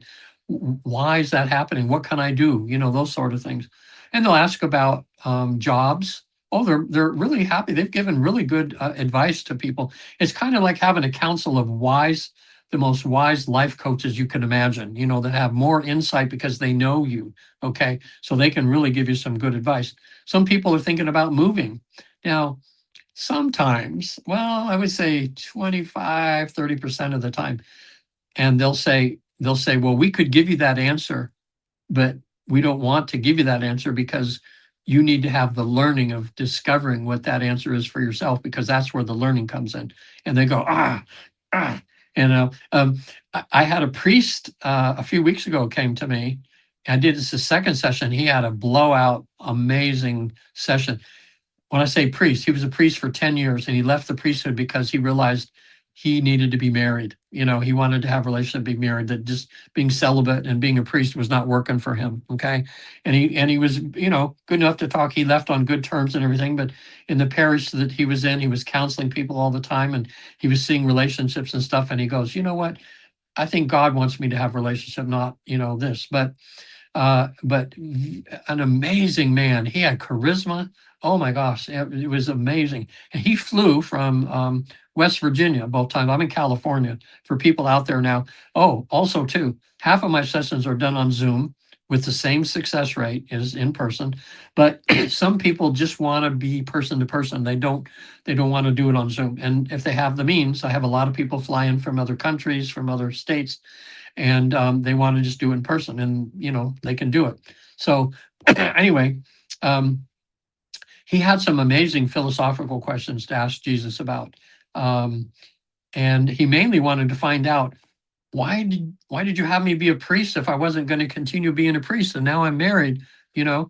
And he's talking directly to Jesus at this point. Oh, he didn't have a guide. He had Jesus. In other words, when he passed away in the lifetime that he had, turns around and Jesus was there. And I'll tell you, it was so cool. They were like two buddies. I mean, they could go and have a beer anytime. I mean, Jesus was talking to him just like you and I are talking. He was funny. He was just so to the point and so loving. And I said to Jesus, I said, should he go to the council to get his question answered? And Jesus said, I'll take care of it. That was so cool. So Jesus is talking and answering his questions about this. So what he found out was that this was all planned, that him being a priest was to help him to prepare for what his main mission is going to be. Because being a priest, he learned how to connect with people. He learned how to speak. He learned how to command a huge audience, right? And he learned about the human spirit, about the pain and everything going through, because he counseled so many people that were going through horrible things. And he said he had such success at that, and people loved coming to his church and his sermons because he was so, he wasn't fuddy-duddy. He was just, so real into this world, earthy. Yeah, he was actually he quit SEAL training, to be Navy SEAL. At some point, he just realized when he's going through everything, it wasn't because he flunked out. He just realized, no, this isn't it. So he had that kind of training, pilot training. So he's, he can fly planes as a pilot. He's, Navy SEAL. And then his passion now is cave diving. Oh my gosh. He said, talk about putting your life on life at risk every time you do something. They go down deep for hours down under the earth in these caves underwater. Mainly he spent the last couple of weeks in Florida cave diving. He says it's the most exhilarating thing he's ever experienced. And he was telling all about a couple close calls he had and how something helped to save his life a few times, because he's really good at the training and what you have to do and everything goes. Anyway, so here's the bottom line to that. I had him, lately in the last couple of years, I've been having certain clients, I've been having them go into the future to see what their lives are going to be like if they make the changes that the council suggests to them.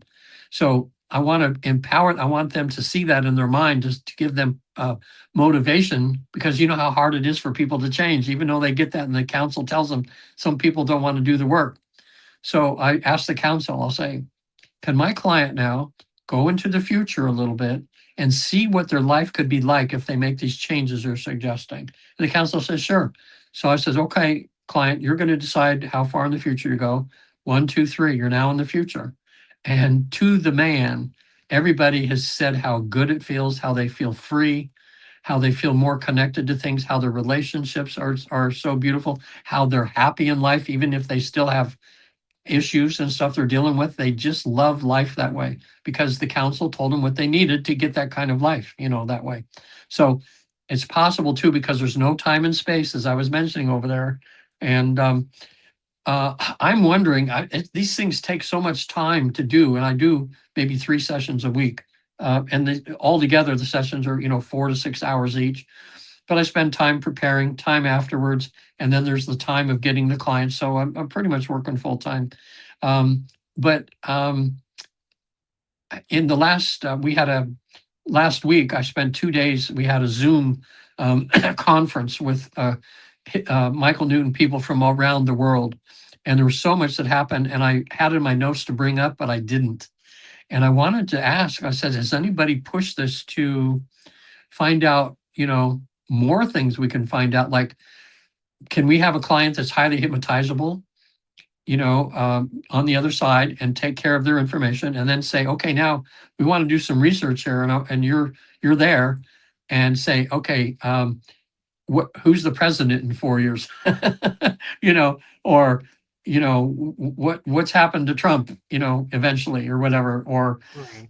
have the aliens come, if they go 10, 15 years in the future, are there aliens walking around among us? And um, I haven't done any of that because my main concern is their lives and what they want to do now to have the kind of life that they meant, to know what they're supposed to be doing down here, and let the rest of us come.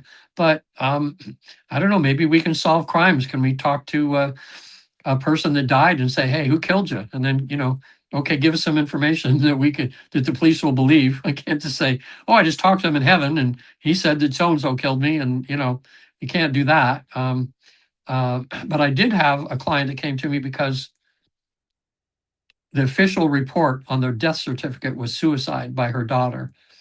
And she's a friend of the family's. Okay. And she says, my daughter was having the best time of her life. She had this relationship. She was getting ready to go on a big trip. Oh my gosh, she was just so happy. I just can't see her being, I talked to her almost every day and I didn't pick up any signs of anything.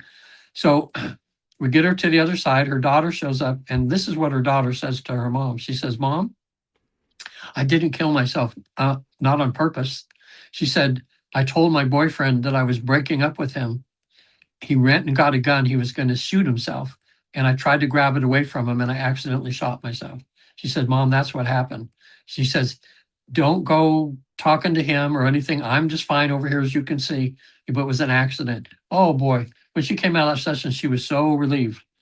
But in other words, for science purposes, if we were doing stuff like that and trying to prove that you can do that thing, I would try to have somebody off the street who doesn't even know her come contact that soul over there, see if they get the same, the same answers. That would be, we'd have to do stuff like that.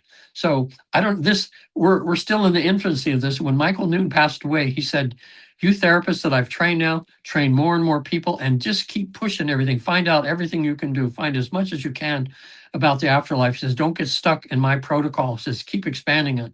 And that's what we're doing, so we keep doing that. What we added, and at least I added 3 years ago, I asked the question, I say, how many lives I lived before? And they find out. I say, ask the council, have you ever lived a life on another planet or in another dimension? And about 30% of the time, people go, yes. And I go, wow. And I'll ask the council, I said, now we're doing this research here about this alien stuff. So I said, council, can my client leave the council for a little bit and take me to the planet that they're from or that dimension so we can get an idea, a description of what it's like? They always say yes. And all of a sudden, 1, 2, 3, boom! I'm getting these amazing planets that they're describing. They're so different than Earth, and life forms, that they are and how they're doing it. And we're finding out that the universe is teeming with sentient life, Michael. I mean, all kinds of life forms, big and small, um, other types, a lot of bipedal where there's hands and legs and stuff, but all different sizes, all different kind of, like the feline planet I talked to you about. And, then there's the reptilians. I've had 2 people in the last year now, Michael, and this is what made it real. Drove down to Los Angeles to do 5 sessions in a week. So I had a man come to me. He goes into a past life. He's a reptilian. And oh my gosh, he was, oh wow. He was saying when he was in that body, he was saying, oh my God, I feel like Superman. He says, I like this, he says, I like this, he was feeling powerful and like, don't mess with me, kind of thing.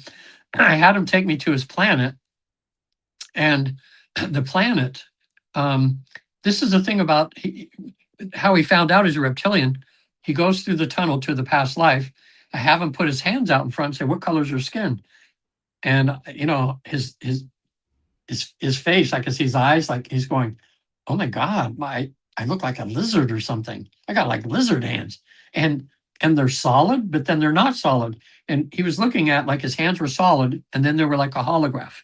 They go back and forth, like shape shifting, back and forth, back and forth. So anyway, long story short, I said, when I count to 3, you're going to take me to where you're from for your planet. He's above the planet as we're kind of like we're on like a ship just kind of landing as he's kind of taking me to his planet. His whole unit, his whole earth, or his whole world was the same way. It was solid, and then it was kind of like a hologram. It was solid and hologram. So he lands there. I have him go to an important thing. What do you do what's your job here? He was a teacher, and he was teaching. He had a lot of students. They were other reptilians, young reptilians. He was teaching them how to manipulate energy, how to shapeshift, how to use their bodies, and things like this. So I said, now let's go to an important event in your life. He was before like a council that was sending him off on a journey and like knighting him, like you're going on a wild journey. And I said, where did they send you to? And he said he was Earth back in the dinosaur times, and it was about scouting the planet for maybe they were going to, reptilians were going to live on it at some point. And he's in trance, and he's that reptilian, but he kept saying, ah, so beautiful. Oh my God, the oceans, the mountains, the forests, the flowers. Oh my God, this is so beautiful here. It was something. So when we're done talking the session, he says, Regan, I didn't come here looking for that. That was like, how the heck? He says, but wow, something, so, all these possibilities and stuff. I, I don't know, did last time that I talk about all the other aliens and stuff, I don't know if I did, but at another time I could talk because it's happening more and more now. And I think it's right in step with everybody can tell that the grown-ups are coming. Yeah, I think we kind of hinted at it, and you were Yeah. just starting, and so you didn't have much about it, but you were like, yeah, the possibilities there. Yeah, it's And happening more and so, more. And I'm just, and especially when it surprises my clients, they go, well, no, that's not my imagination. I can't be, because it's not even in my thoughts, something like that. Um, but recently I had on the council for people, there was, I think 5 or 6 council members, and one of them was a tall gray with the big eyes and everything. So the first thing I says, I walk up to the council there and ask the alien, why is he on your council? Because this is kind of unusual. And the alien said, just to show you that everybody comes back home here, you know. So, it was interesting because that's what's beautiful about this, because when aliens come or whatever happens here, what's behind, everything. And right. that's where this is, when you get back to source and everything, and you can see everything and kind of look out and see that souls are all over the universe having experiences that are too many to number, Well, in that way. metaphysics, it's interesting because in metaphysics terms, everything is connected, everyone is connected, Mm-hmm. and so every experience is connected. And so it's one thing to say that and kind of be like, yeah, okay.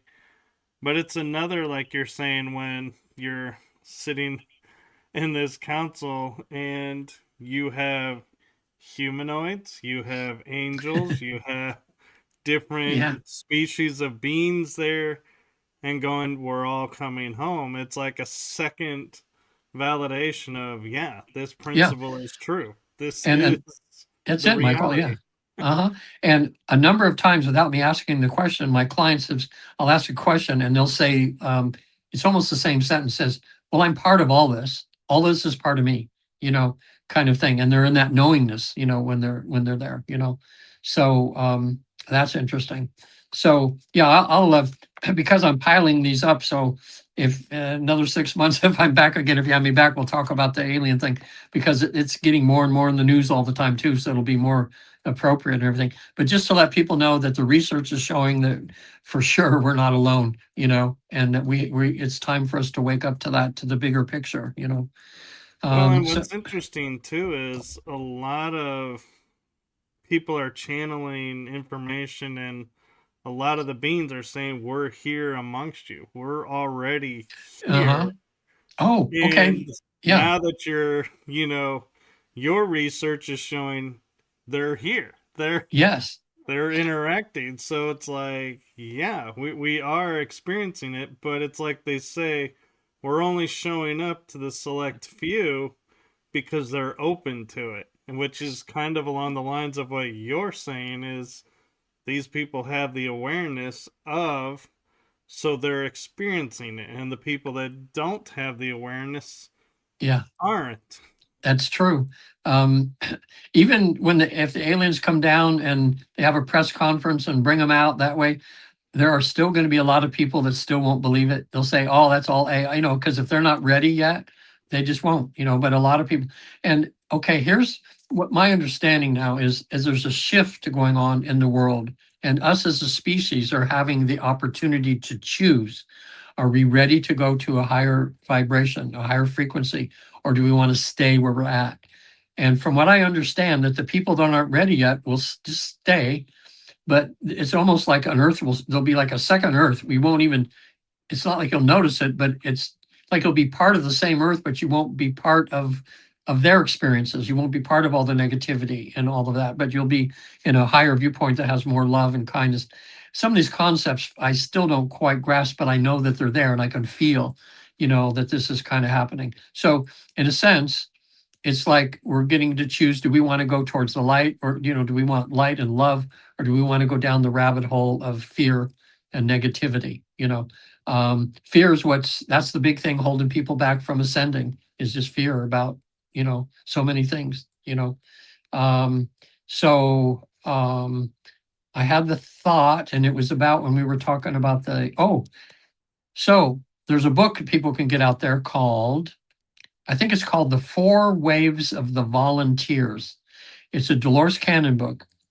She, in a lot of her sessions over the years, a lot of the people that came to her sessions found out that they were new to the earth, that they were aliens that decided to incarnate on physical earth to help us through the transition that's going to be happening.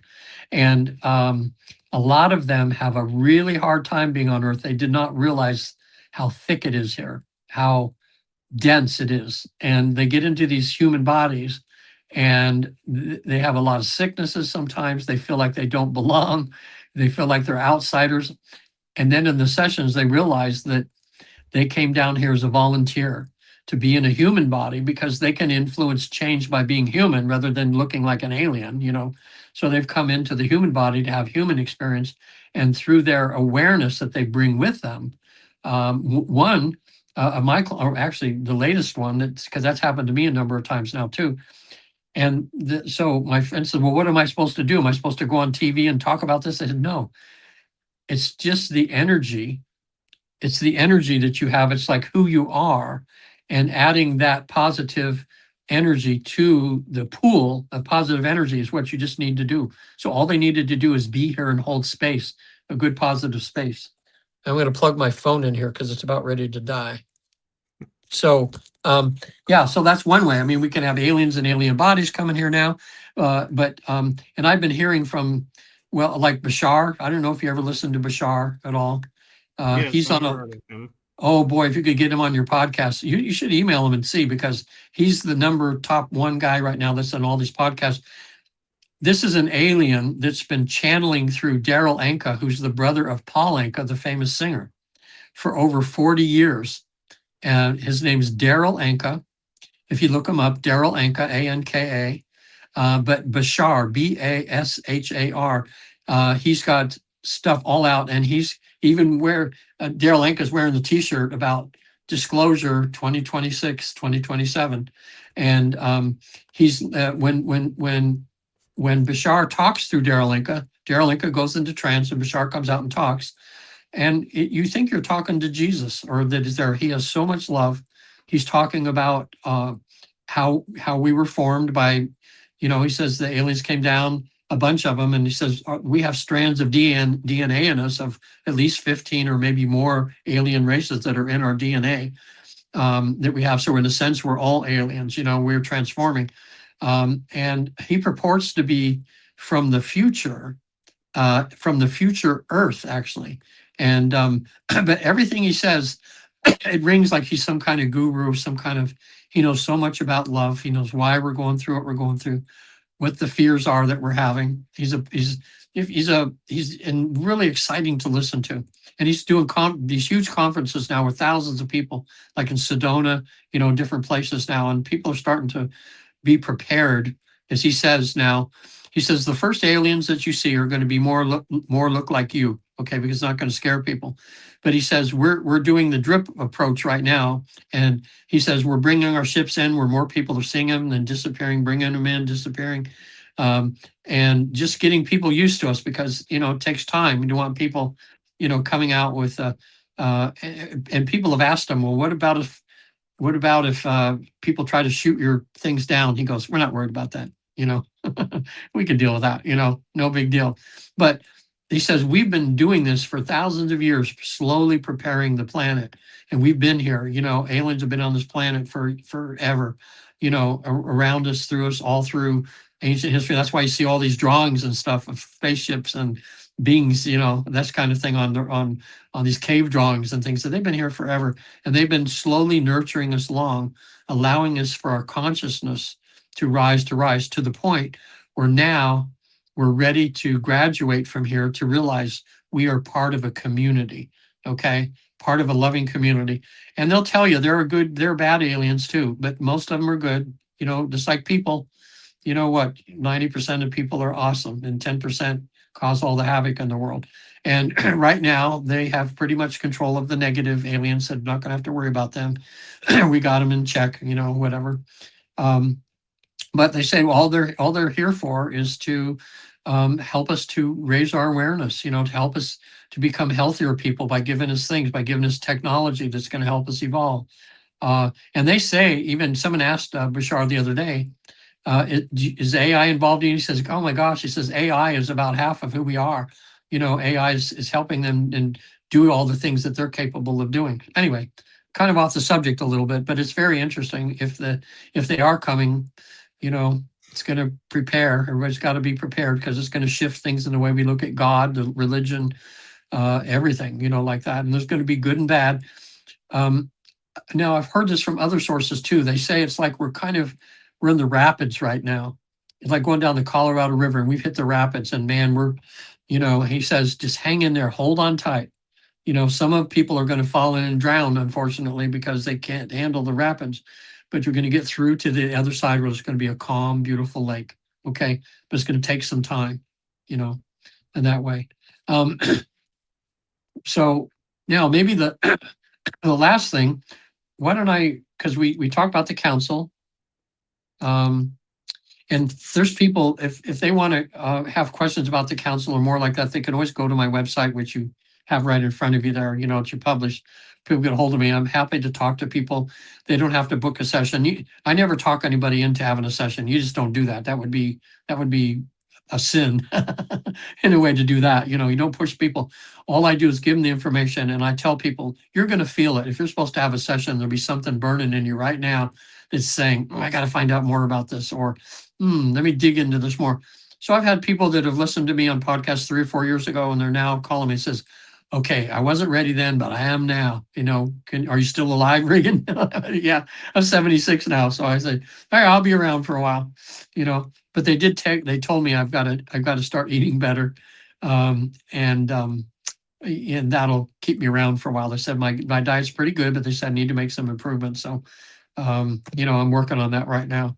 But the places we haven't discussed yet is the Soul Group, the Hall of Records, and the Place of Recreation. Matter of fact, maybe next. Oh, and the Wisdom Temples. Okay. Oh my gosh. So there's like 3, 4 other things that we could do another couple hours on. But maybe let's end tonight with it's fun. The Place of Recreation. Because people wonder, what am I going to do when I get up there? The old thing, play a harp all the time. I said no.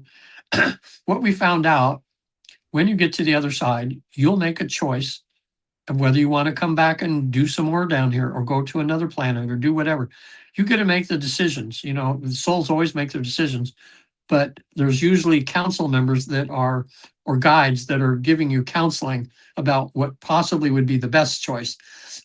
But sometimes we say, nah, forget you guys, I'm going to go do this. And they'll go, okay, free choice, Then people get down here and they go, what was I thinking, like this. But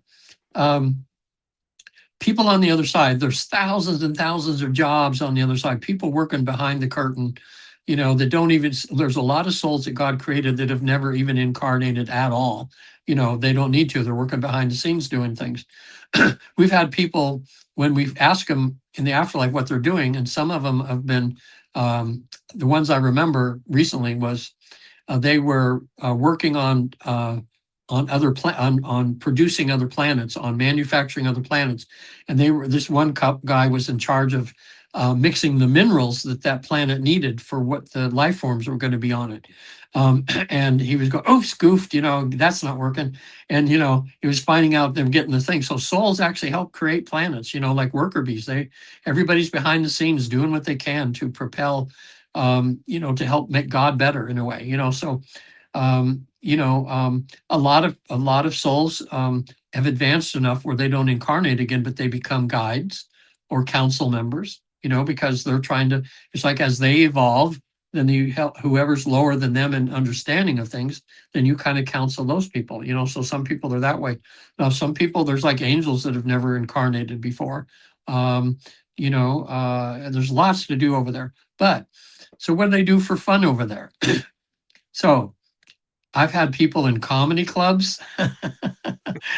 That's pretty cool. Now, okay, I got to tell you the story of that one. This is cool. So when she came in for the session, she was just smiling, giggling. Oh my God, she was so ready to have a session. And talking to her, she said, well, I always try to keep a positive attitude about things. She says, I love to laugh, She says, that's helped me to get through a lot of serious issues in my life where I've been able to laugh at it after a while. And humor is a good part of my life. So we get to the other side. They got my mind working. It says, okay, I wonder if they have comedy clubs there. So I asked the council, do souls have comedy clubs here? They said, yes. Instantly, she's in a comedy club. And on stage was a comedian that looked like Rodney Dangerfield. Do you remember him? I do. The old guy, the way you speak that way, the funny guy. Yeah. She says, it looks like Rodney Dangerfield. And I know he passed not too long before that. I said, maybe that's him. So he's telling a joke, and then at one point, some angel wings went whoop, like this out to the sides. And the audience started laughing so uncontrollably. She's in trance. She starts belly laughing so much. And I got the disease. So I started belly laughing. It was like 10 minutes. We were laughing so hard. It was like, oh my God. So then we calmed down. I did a deepening technique because she brought herself out of trance somewhat, went back down. And then not a council member, but a guide who was in charge of the comedy club came up to her and says, I want to give you a dissertation now about humor and how important humor is in your life, that God created humor for a lot of reasons. So in her mind, she's seeing a PowerPoint presentation of a pie, and humor was like about 40%. It was huge, that humor, laughter, lightness and all that, and how important it was. And he says, that's God's gift to us down here to kind of alleviate some of the stress that's here. And you should use it anytime you can, do whatever you can to lighten up, that kind of thing. So that was an important lesson for her. And that helped her because, it was telling her she's on the right track, that she keeps humor in her life so much, and it's helped her. And it was verifying, that was the case. So I know there's golf up there because I've had that happen in my dreams probably dozens of times, where when my dad shows up in my dreams, we're in a golf. That's what we used to do. That was our father's son time, was golf. So we're up there and dad's taking me on a new course somewhere and we're done. And then all of a sudden I wake up and I go, oh my God, that was dad. I should have asked him some questions, but it was so normal and natural, but I had a professional golfer come and I said, ask the council, they have golf clubs in heaven? Yeah. You want golf clubs? You got a golf club, So all of a sudden he goes, oh my God, this is the most beautiful golf course I've ever seen in my life. He said, this is beautiful. And I said, well, you want to get out and hit some balls or something? He said, no, I'm okay. He didn't do that, but he got to see that it was there. So when I have people, we have a little bit of time. It only takes 5 or 10 minutes. I'll say, can my client go to see what souls are doing for recreation? And they'll say, sure. Boom, they're there. Now, these are some of the people that I had. One of them, they were playing tag. It was like they were but in soul. So they were these balls of energy whizzing by each other, trying to reach and tag each other, like zooming back and forth. And every time he would tag somebody by him, he would go, woo! He says, feels like sex. That's the only thing he could relate it to in the human body, was that energy like this. So back and forth. So, wow, this is so much fun. He was doing that. Okay. another one, it was like basketball, but it was like hoops that they had, but they had these balls of energy and they were rushing back and forth with each other, just like basketball, and having to make hoops, maybe that's where basketball started and somebody had that dream and started basketball. Who knows? Um, and then another one, they were in like an art class and they were designing planets, like saying, okay, who can come up with the best design for a planet? And so they're molding and this kind of thing. People have been on art, doing art, that sort of thing. So I haven't found anybody playing a harp yet, although they probably do someplace up there. So maybe, next time we can go into the wisdom temples, where they have almost classes for almost every imaginable thing that people do down here to teach them how to come from their heart, how to, to put love into everything they do. And I've had some amazing stories on that. And then there's also the Hall of Records. People call it, I don't remember the right pronunciation, Akashic records.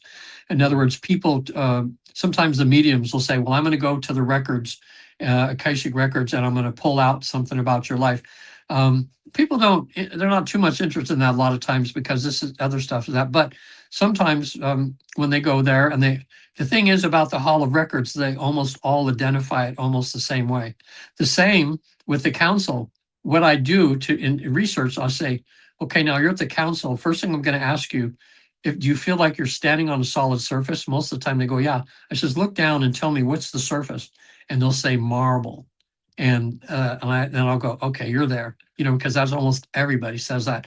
But the places that the council have reminds people of these Greek temples, or these, places from ancient Egypt where everything was like marble and beautiful and stuff like that. So, a lot of times you can tell, and then I'll tell my client later, I said, I've had 300 other people say they're standing on marble. Okay. They go, okay, I must have been there, because they didn't know ahead of time, that kind of thing. And the last thing, next time we can talk more about the soul group. And these are souls that you spend a lot of time with other lifetimes, and they're mostly the people that are in your life now. And you'll find out, this is where you talk to the people, the higher selves of people, famous people, if you want to talk to somebody, and kind of reconnect with people that have passed on, that sort of thing. And there's a lot to say, about that even too.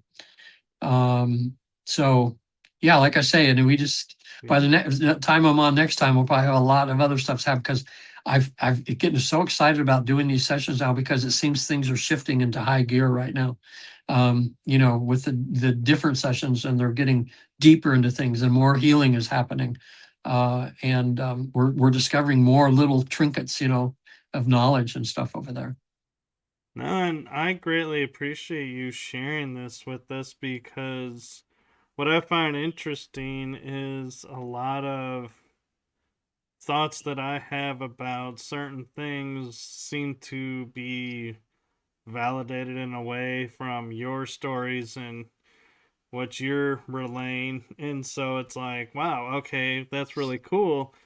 And one of the things that like kind of struck me right off the bat was when I was promoting the show, I was like, yeah, we're going to delve deeper into your experiences and deeper into the afterlife. And one of the first things you said was, yeah, we're going to go deeper. And this is now what's going on. And I was like, I knew it. It's like somehow I knew that's what was going to happen. And so it's Yeah. like, it's really cool how synchronicity works. But another thing that I really appreciate is everybody tells their story of, oh, this is where I was, and now I'm here. This is what I'm doing. And so everybody has this opinion, oh, I have to die or Yeah. nearly die to experience this. So I'll just wait because I don't want to rush this because I God don't want to. forbid I die and, then what?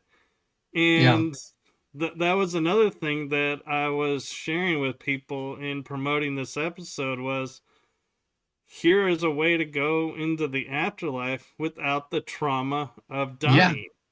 right. And I think that's such a beautiful gift to give to people. And it's almost like, you're talking about, we're in a world now where the shift is coming, and it's like, this is a major part to where somebody went in and said, okay, here's the fear of death. Well, we're not going to take that, throw it to the side. It's no longer necessary. What's left? And it's like, that's where you come in, and you're like, here is, you can experience it without the fear. Imagine, And imagine life without fear. What it would just yeah. how it would change things, right? And so Hmm. that is just so amazing. And I just, I feel like, that's the age we're coming into, is where we're learning we don't need the fear. The fear is not controlling us anymore. Hmm. And situations in our lives are we're starting to react to differently because we're not afraid of the outcomes now. And I just think Hmm. it's really great how every once in a while, like, I forget how many months it was, but you were on before and we started this, and here we are again. And Yeah, I have a strong feeling before the end of the year we'll be doing kind another of. episode. And it's Yeah, like, here, it's like you talk about stages, but it's like, yeah, here's the stages of awareness of this work even unfolding, yeah. and how it's correlating to the world around us.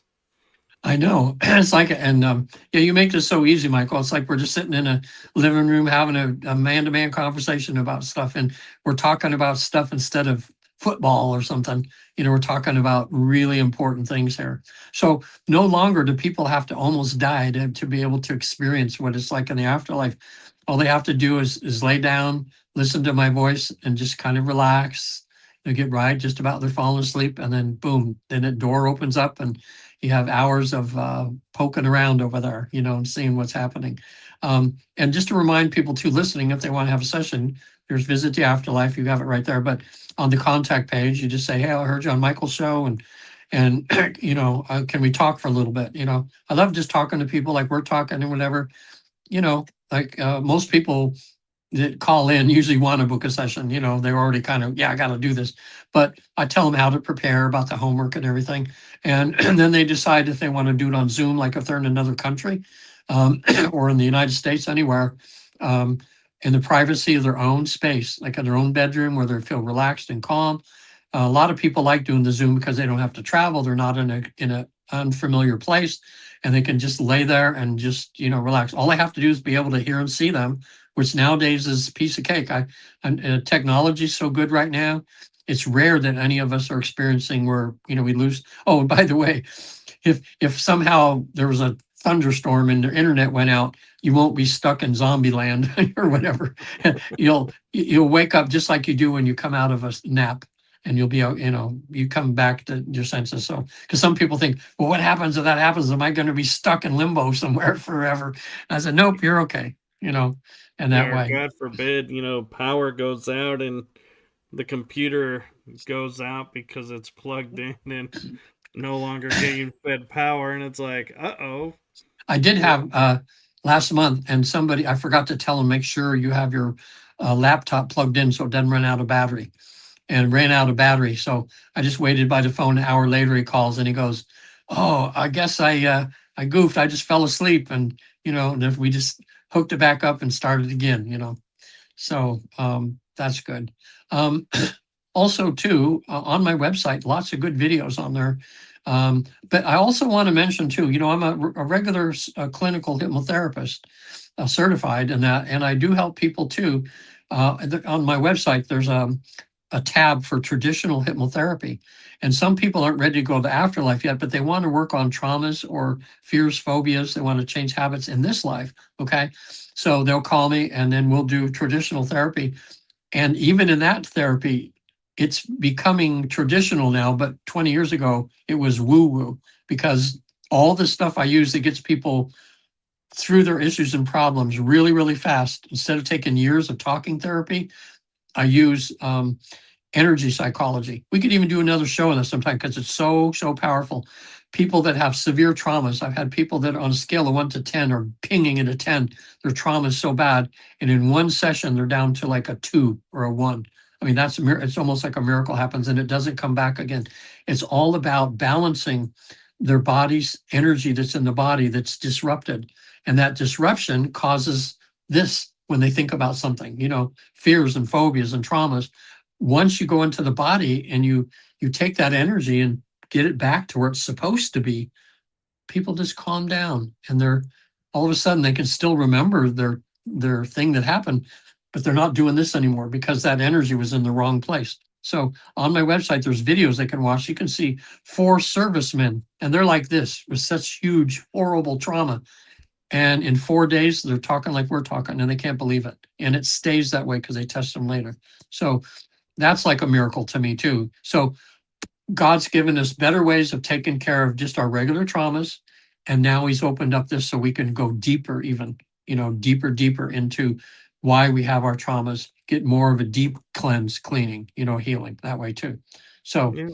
And on the first episode, we brought up your books, and are oh, yeah, you yeah, yeah, yeah, are yeah, you yeah. writing more books?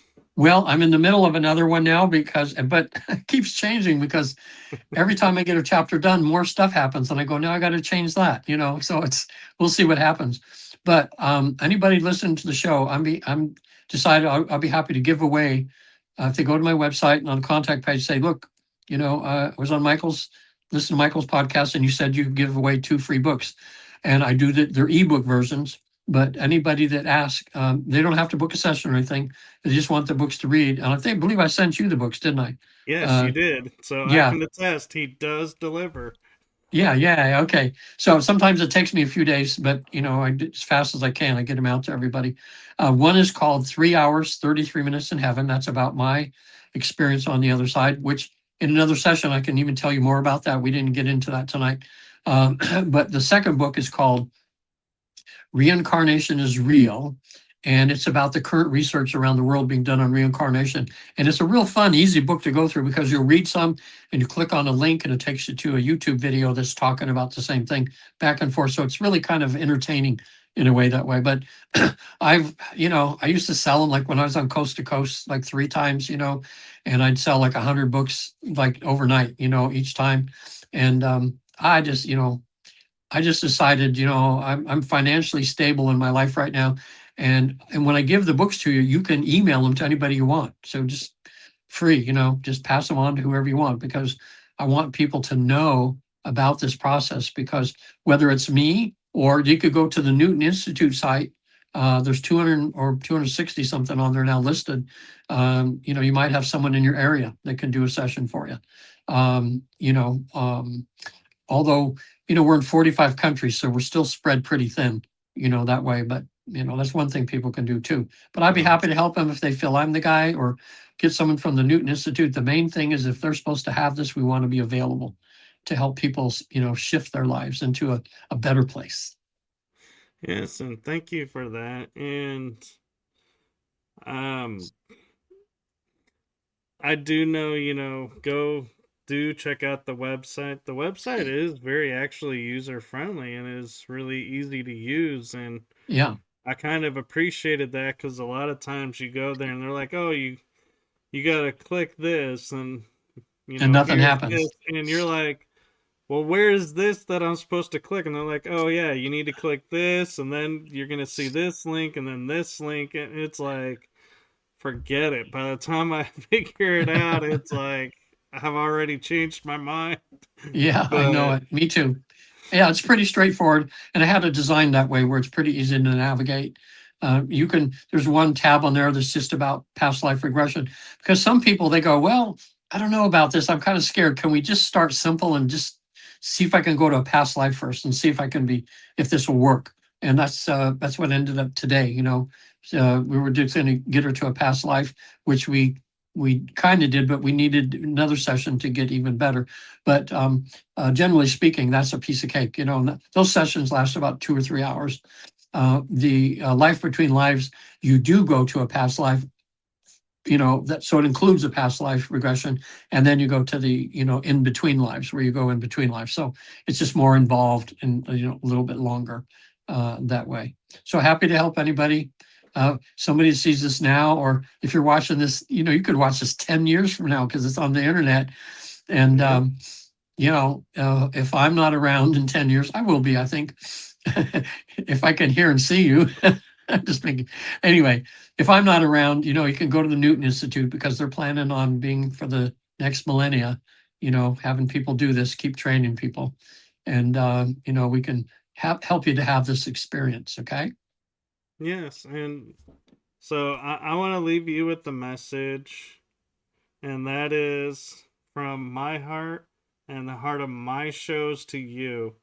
Thank you for what you're doing for humanity. Thank you for sharing this adventure, this journey, and standing up and being your authentic self and sharing this authentic experience, and not like pushing it and going, "Oh, you got to Yeah. do this, got to do that."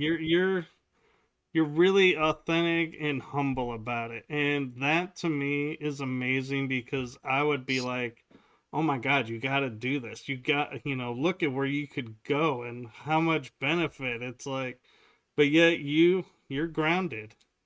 And so thank you for that. You're Thank you for welcome. showing that you can do this work and still be able to fit in to this world, because Yeah. a lot of people have struggled with that. So thank you. You're welcome, Michael. And thanks for having me on again. And I'll look forward to seeing you another time. So just keep on Yes. doing the good work. You're on your side doing the light work. I'm on this side doing, and we're like, working together here, just to try to get people to wake up to things and to realize how much better life can be.